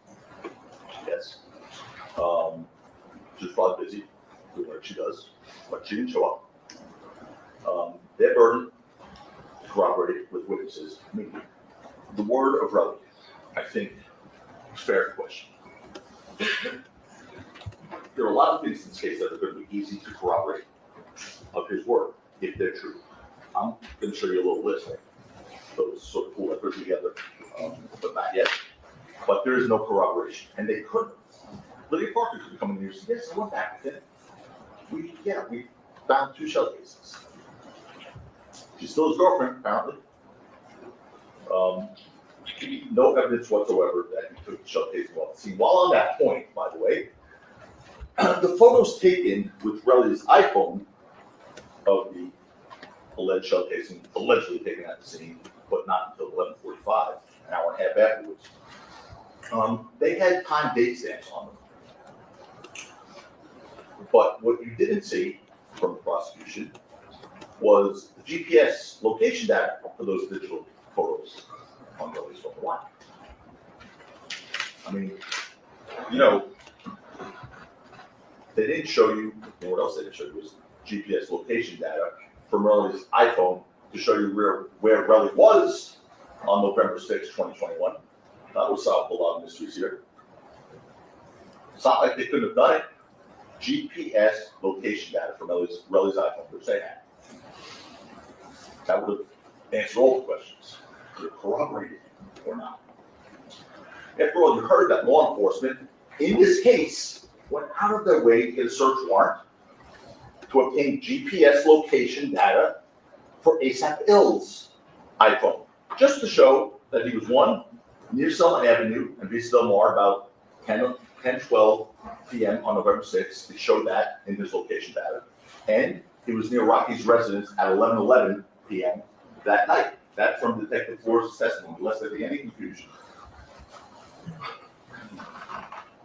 The question was asked, and specifically, it's important because it showed they could have gotten GPS location data from their only witness who's not corroborated, and whose word may be a little shaky. And specifically, the T-Mobile information law enforcement obtained authorized to search Elijah Yulon records, ASAP bills, his call detail records, and his GPS location. Detective Flores is correct. And the GPS location data, I should say, answer yes, okay. And those records, the GPS location data that you all were able to obtain showed that Elijah Ulanga, ASAP Bill's cell phone was near Selma Avenue and Vista Del Mar at approximately 10:12 p.m. on November 6th. Answer, I believe that's correct. Question, those records also show that Ills, I'm just going to refer to this Mr. Ills for the purpose of moving this thing along a little bit. ASAP Ills' cell phone was near Mr. Mayor's residence at 11:11 p.m. later that night. Answer, yes. Subsequently after, yes.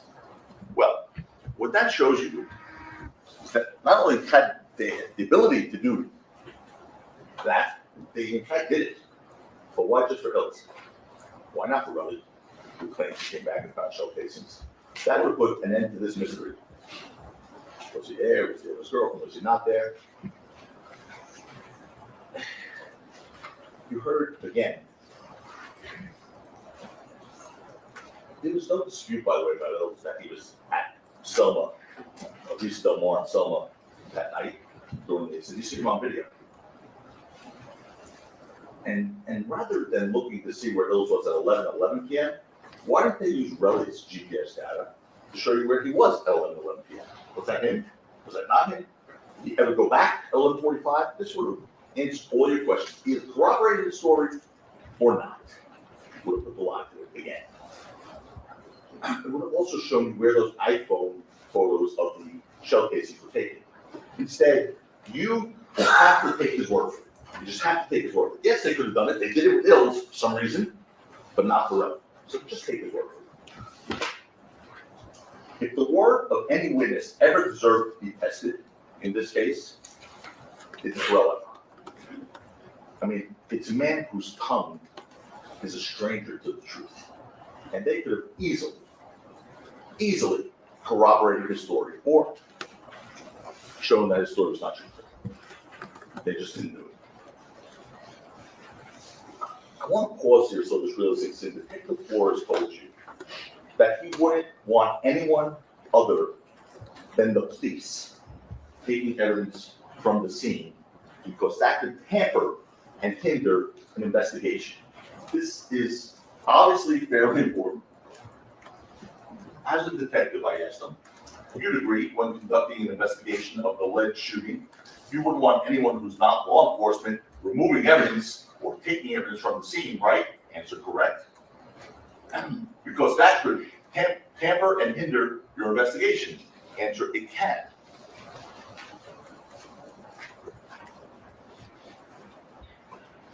And that makes sense, because once evidence is contaminated, once an alleged crime scene is contaminated, there's no way to undo that, no way. You never get a second chance at it. If you want reliable information from a scene, it cannot be tampered with, cannot be staged.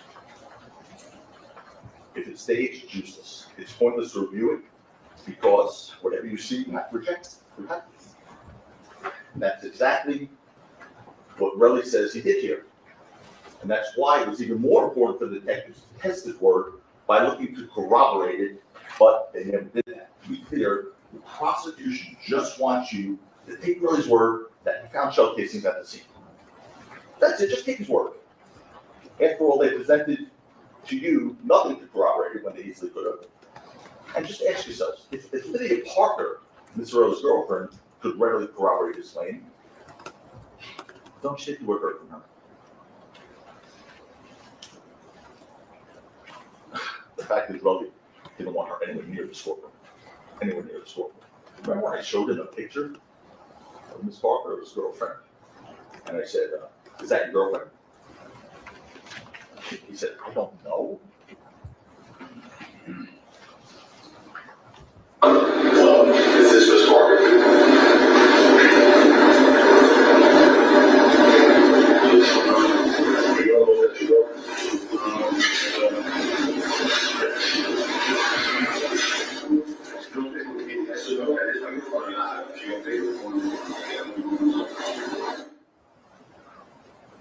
I think TV does with 10 pounds on it, but we're disturbed by that photo. But anyway, back to more important things.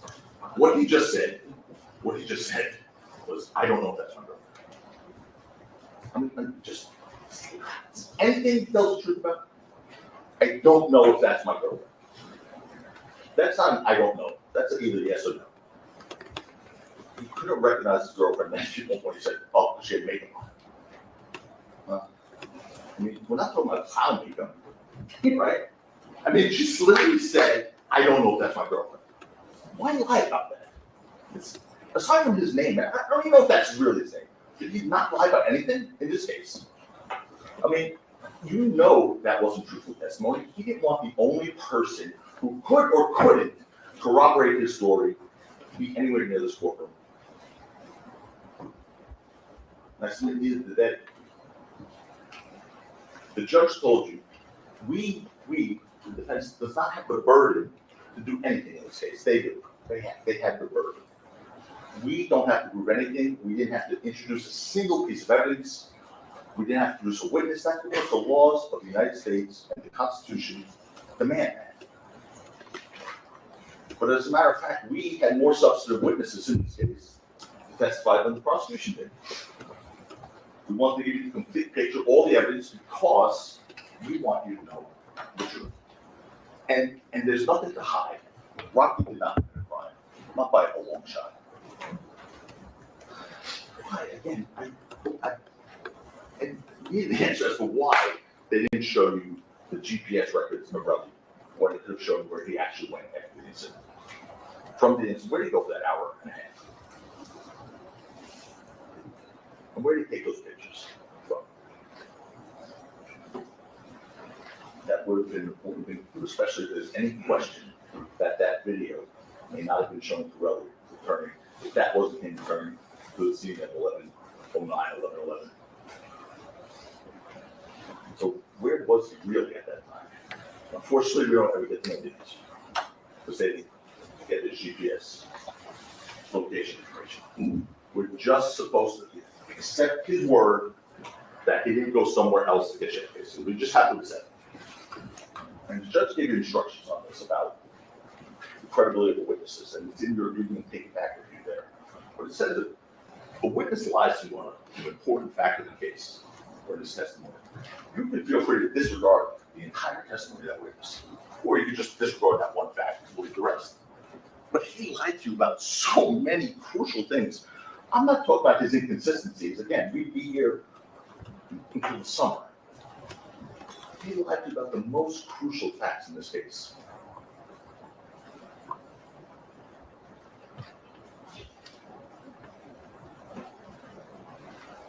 You know, by the way, this is not someone who's uncomfortable around guns. We heard he owns a 9mm, posts those pictures on the Instagram. His 9mm sticking out of his waist, he said. You heard he owns 9mm semi-automatic. We've never seen proof or where he actually obtained it. Second, he blatantly lied about his access to 9mm shell casings in Los Angeles. That's another account of perjury. And that was a big one. And we have to talk about this. We have to spend a little time on this one because what happened there was very crucial. He lied about having access to 9mm shell casings 2 weeks before the incident on November 6th. He lied to them. He lied about being in Los Angeles. He lied about having access to shell casings. He lied about shooting. I'm going to show it to you. This next episode is not even one lie or one perjury. It was like a perjury miniseries. This next one. It was unbelievable. One lie piled onto the next one, onto the next one. You got caught with that, then he went to another. It was a glorious training. And you're going to see it. I mean, I asked him first if he fired a 9mm weapon before November 6, 2021. Sort of an important fact. Because we need to have access to 9mm shell casings. First he said, no, absolutely not. Then I wanted to make sure, I wanted to almost help him give me the truthful answer. I said, well, how about at a shooting range a few weeks before November 6th? Did you fire a 9mm at a shooting range? Right, tip him off on November 6th, 2021. He said, definitely not. I repeat this, Definitely not. And he got all belligerent with me, he says, you heard me, definitely not. I didn't even own a firearm, he said. I only got my firearm license a year and a half later. Listen. Let's move closer to the time of the incident on November 6th of 2021. So a few weeks before November 6th, 2021.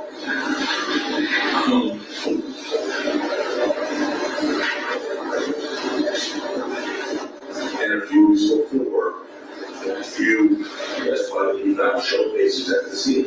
Found the showcasing. You fired 9mm weapons at a shooting range, correct? Definitely not. Definitely not. You heard me, definitely not. Any firearm. You got my firearm license a year and a half later. So, you heard me, I think this, you did not like me, clearly, and of course I asked him to confirm that answer. You heard me. What are you asking me? You heard me. Definitely not. I didn't even own a firearm. I only got my firearm license a year and a half later.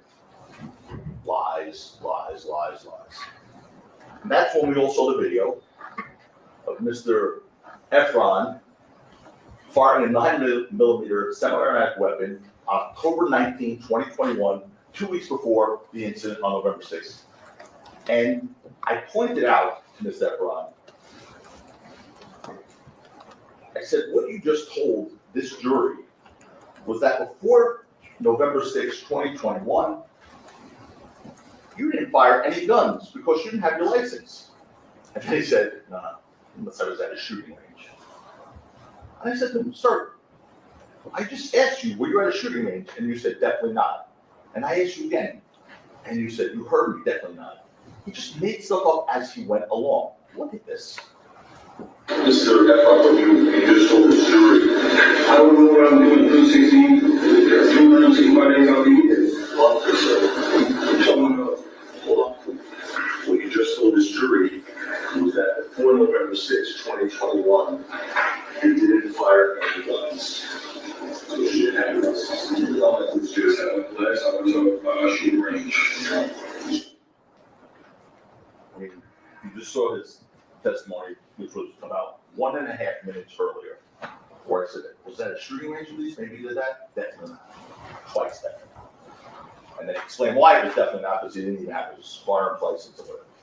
When he got busted with the video that he didn't think anyone had, because it was not brought out on his direct force, he said, I said, unless I was at a shooting range. He just thinks he can make that up in front of you. Like, we just told you definitely not at a shooting range, and then just in front of you, like, I don't know, guys. I mean, there has to be a point in time where you have to be so offended by him just looking at you guys and lying. He's took an oath. An oath. You know an oath means absolutely nothing to him. Absolutely nothing. He didn't say it. That was blatant perjury right there. He witnessed another count of blatant perjury. But what happened in his courtroom after that, I think made it worse.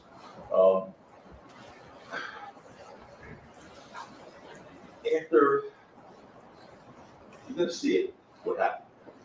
Because this was now all about, okay, so now we got him firing a gun. Don't play that yet, please. We have him firing a gun before November 6, 2021. We have him firing a 9mm. He lied about it repeatedly. And then, so after securing the date of the 9mm firing of October 19, 2021, I tried to ascertain the location of the shooting range. And the prosecution then asked for a stipulation. You're going to hear that the shooting range was taken outside of California.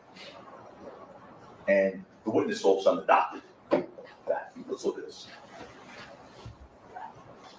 And where is it? And where is it? There's a tape of this whole thing, so we have a stipulation on that tape. On that tape, this is outside of California.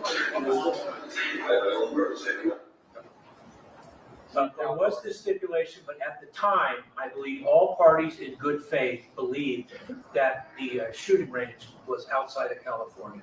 No one is at fault. It's what the parties believed at that time. Well, I didn't believe anything, so I didn't know. I'm not saying it was a fault, I'm just showing how it's played out with the witness. He put out the witness. Right. How we adopt. The prosecution asked for a stipulation based on what has happened so far up until this point.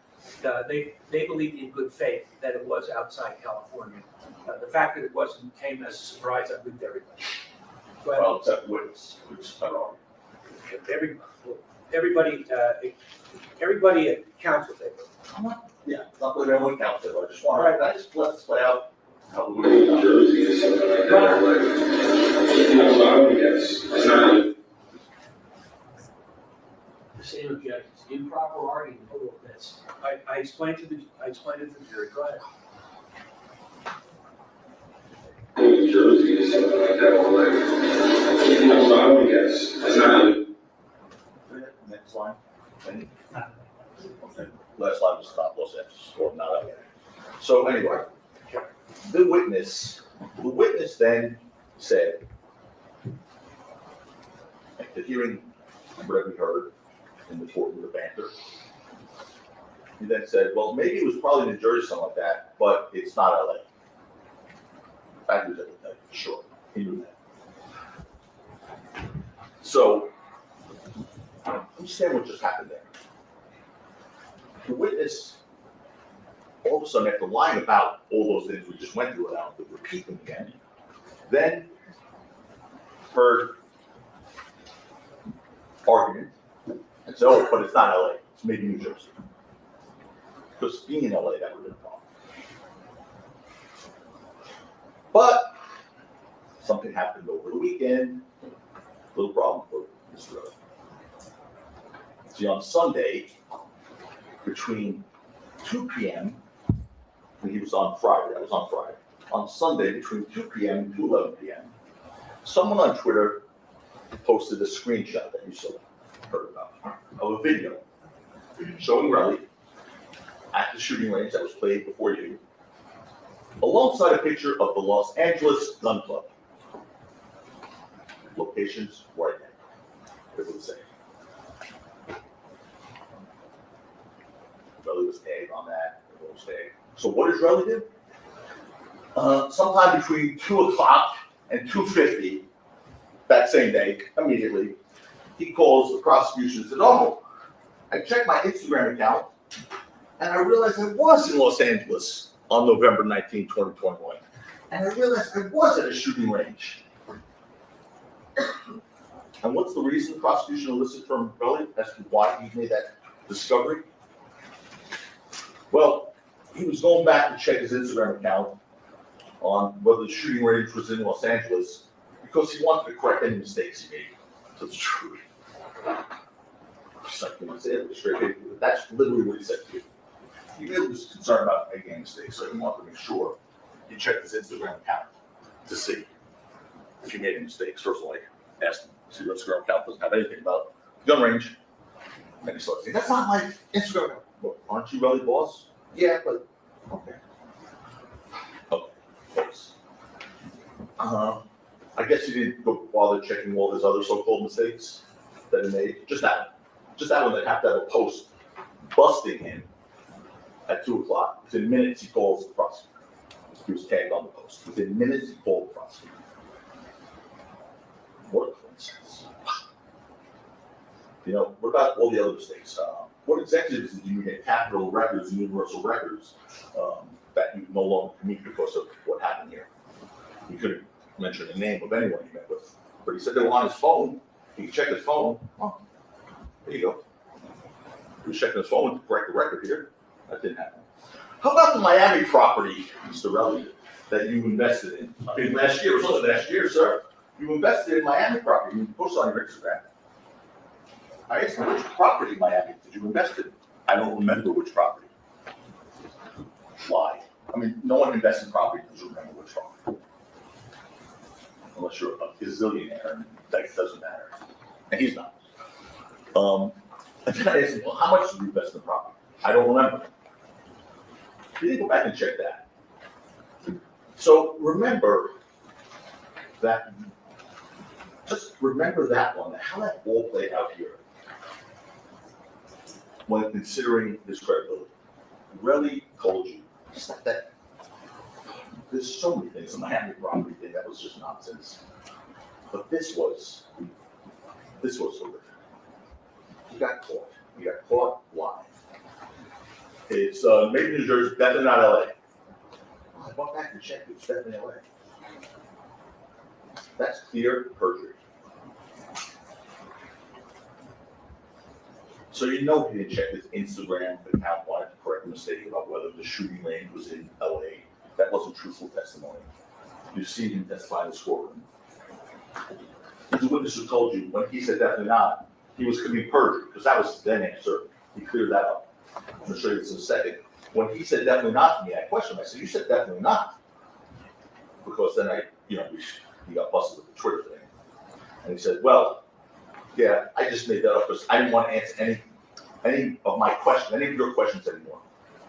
He literally said to you, he just lied under oath on a very important fact, like whether he had access to 9 million shell casings, because he was tired of answering my questions. I just know I do. On this topic, correct, just a few minutes ago. Okay. Okay, yes, I did. Okay, say yes? Yes. Did you look like you were confused by that question at all when you said definitely not? And to be honest, I just wanted to stop talking to you. So, you look like you were confused by that question because he said he was confused by that also now. When you said definitely not, I didn't shoot a 9mm at a shooting range before November 6th, definitely not. So you look like you're confused, then she goes, to be honest, oh, there we go. There's a watershed moment. To be honest with you, I just want to stop talking to you, so I just said, Jesus. Just give my 30 million and let's get this over with. He just told you he perjured himself. But you should believe him without corroboration.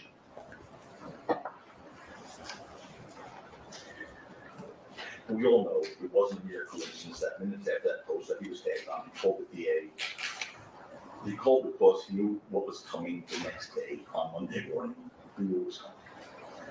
And that's what the prosecution wanted to correct that mistake.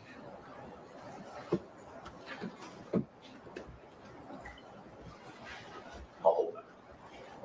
Let me move on. But again, that is not a minor fact in this case. That's not a minor fact. It's not a game. This is like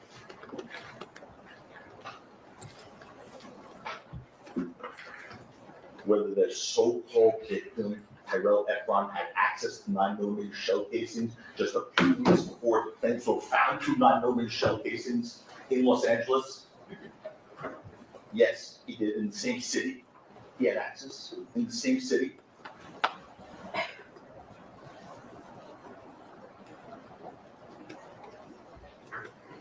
Here's a funny thing about facts, because facts weren't getting in his way.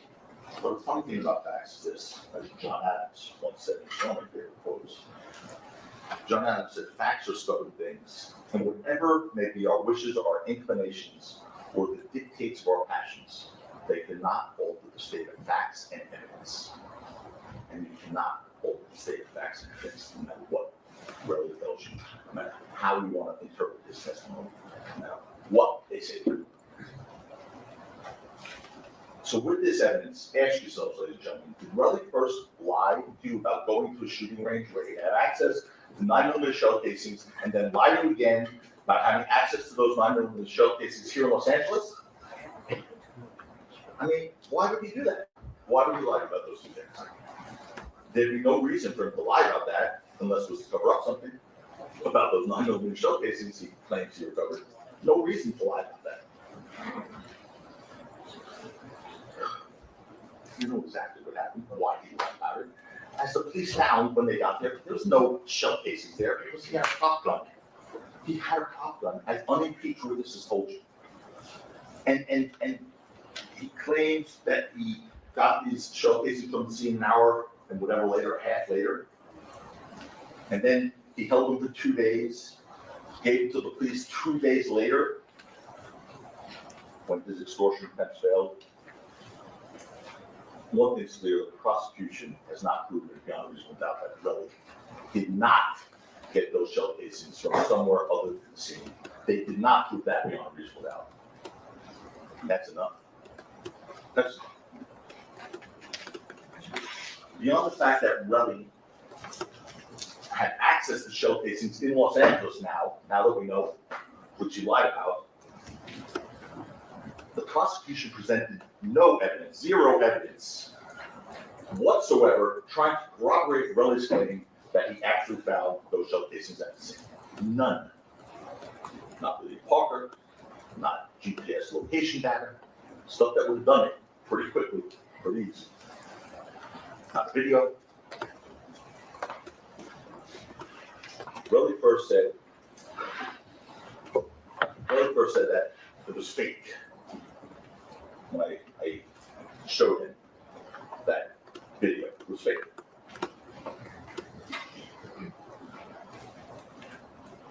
He didn't think anyone knew we had those videos of him at a firing range. And by the way, we're not like master investigators. They were just on his phone. We just looked at every single thing on his phone. They had it too. They gave it to us. We didn't hear about that on his direct testimony. It would have been something to bring out to deal with. That wasn't brought out. If we didn't cross-examine, we never would have known he was in Los Angeles 2 weeks before with 9 of those shell casings popping back into his head as he's firing. And he lied about it, perched himself. There's only one reason he will lie about that. Talk about it.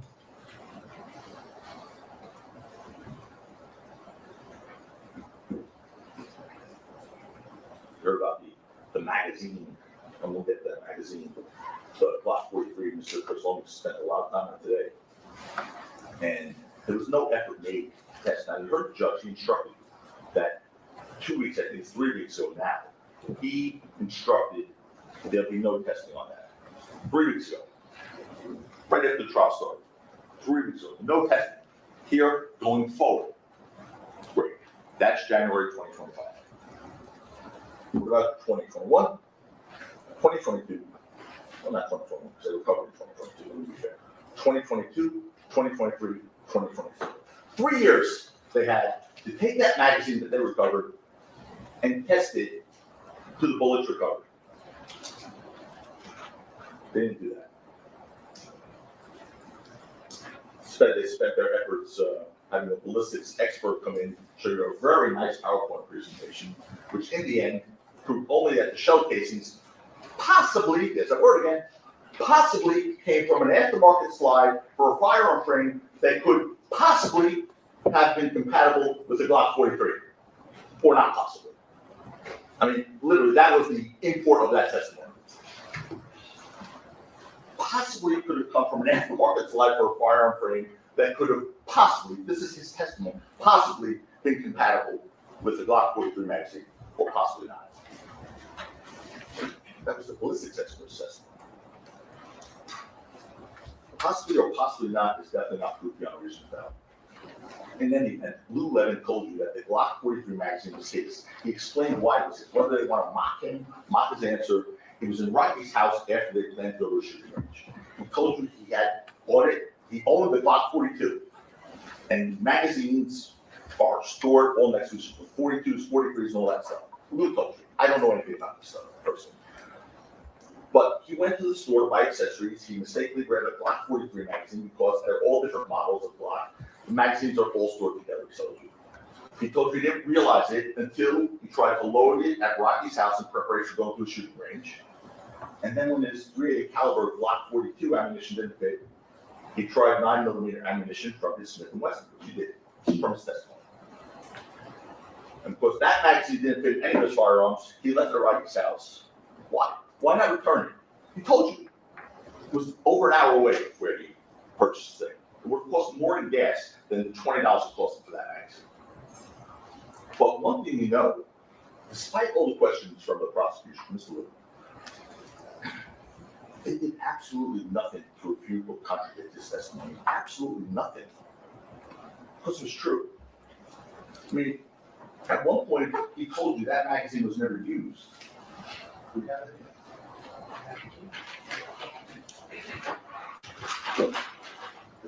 He told you it was never used. You can take this back. You have all the evidence with you. But the reason he told you it was never used, he's got a picture that he looked at it. There's not a scratch on this thing. It's a piece of plastic. It's a cheap piece of plastic. That's why it costs $20. He told you it was never used because if you put this into a steel gun, a Glock, this is going to scratch. There's no evidence to support that. No evidence. This is pure. It's virgin, as Levin said. There's no scratches on this thing. It's brand new. And they had 3 years to test it. 3 years to test this. They didn't do it.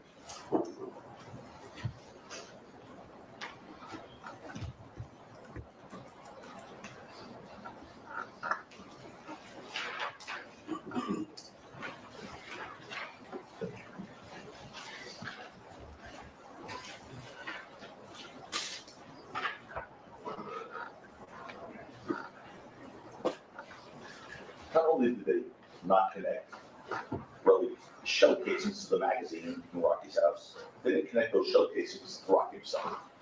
And that's important.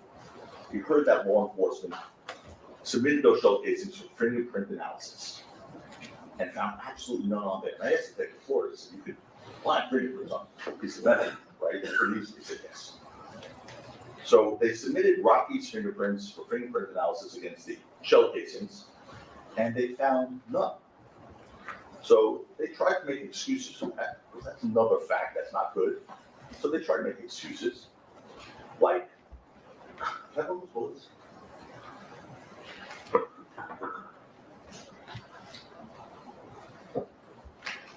They show this launch recovery, claimed to be recovered at the scene by other at 11:45. There's no GPS navigation. Anyway. They claim, Victor Flores said, yes, you do get fingerprints. My fingerprints are all over this thing right now. Okay? He said, yes, you'll get fingerprints on a shell casing, molds, empty portion. But then they said, well, could there be a reason why you wouldn't get fingerprints? And he said, yeah, there could be. So that's one that was, yes, rain, water, cars, and even wind. Imagine that. Maybe wind wiped the fingerprints off the shell case. Imagine. So now my fingerprints are on this thing. Oh, there goes my fingerprints. Are you kidding me? Wind? Wind. Not the fingerprint off the shell case. That's an excuse. It's not a fact.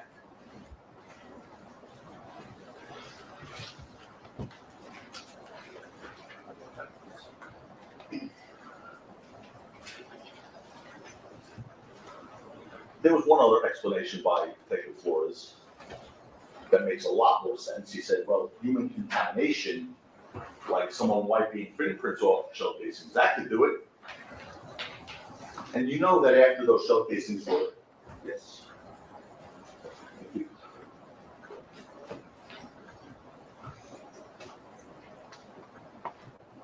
Alex, now where am I? All right, hold on. Human contamination, that's right. Human contamination. The detective said that human contamination, like someone wiping fingerprints off a shell casing, that could do it. And you know that after those shell casings were fired, the only person with an incentive to wipe and clean would have been Relevant before he gave it to the police. Just like he wiped his phone clean of threatening messages to Rocky. We'll get to that. They didn't bring that out. We have to. So Robbie wants you to believe his fingerprints weren't on them because he supposedly went to Dunkin' Donuts to get a bag to pick them up with. And you know that's not true. There's no Dunkin' Donuts open at 11 p.m. at night, especially during COVID. Objection suspended. Objection suspended. Well, you decide if that testimony is correct. There's no testimony, Mr. No, Ms. He's Sanchez, sustained about when Dunkin' Donuts are open until. That's The not. jury's job is to decide the credibility of the witnesses, including all testimony that is given by that witness. So here's what the witness said, and it's your job to decide. Bang. He said, I went to Dunkin' Donuts at 11 o'clock at night, got a paper bag from Dunkin' Donuts at 11 o'clock at night in Hollywood. And that's the bag I used to put the bullets in that had no fingerprints on it. You determine the credibility of that statement.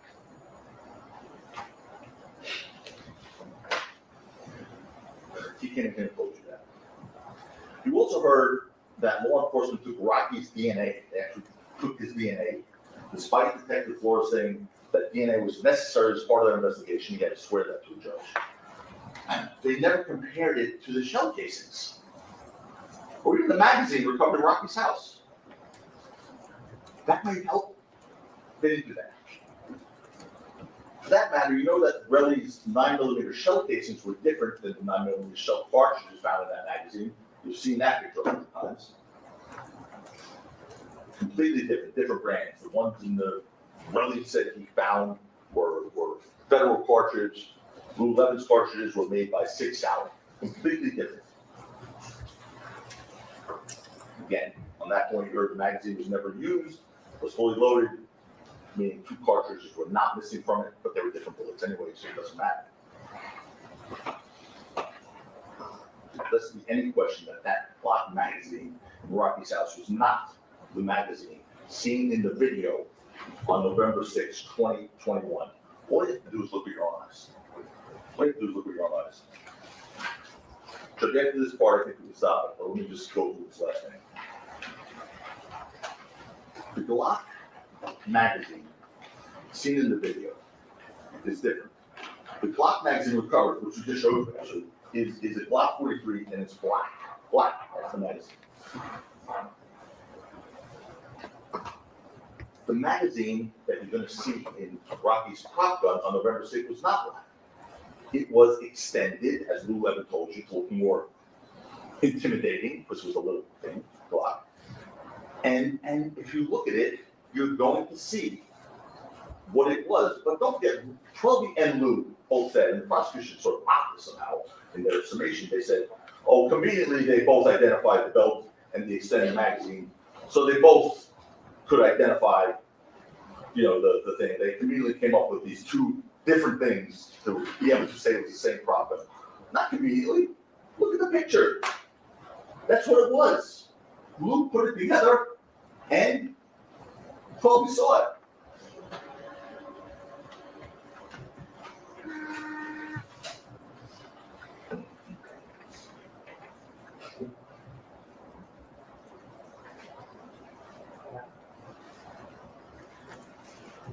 That's the magazine, and okay, I know we're doing it now. Thank you, Jack. That's the use that point again, or Yeah, you see on the screen. put that's 2 on the screen. Yeah. I'm sorry. I'm screen. I should do it. Did everyone see here? No, okay. Anyway, that's the magazine recovered. Here's the prop gun. I'm going to try and do this where. How about now? We good? All right. That little thing at the end is the belt clip. That's a clip. And that's what Lou Levin described. Here's what you see. This thing, this clear, silvery looking thing, is the extended magazine that Lou Levin described, that 12B described. It's part of this Glock prop gun, and it's the extended magazine. So it makes this thing look bigger, and they both described it as clear. This is the first time, because if you play this in real time, you'll never see that thing. We stopped it. And so here is the magazine, the extended magazine, to make this thing look bigger, and it's clear. It's not that.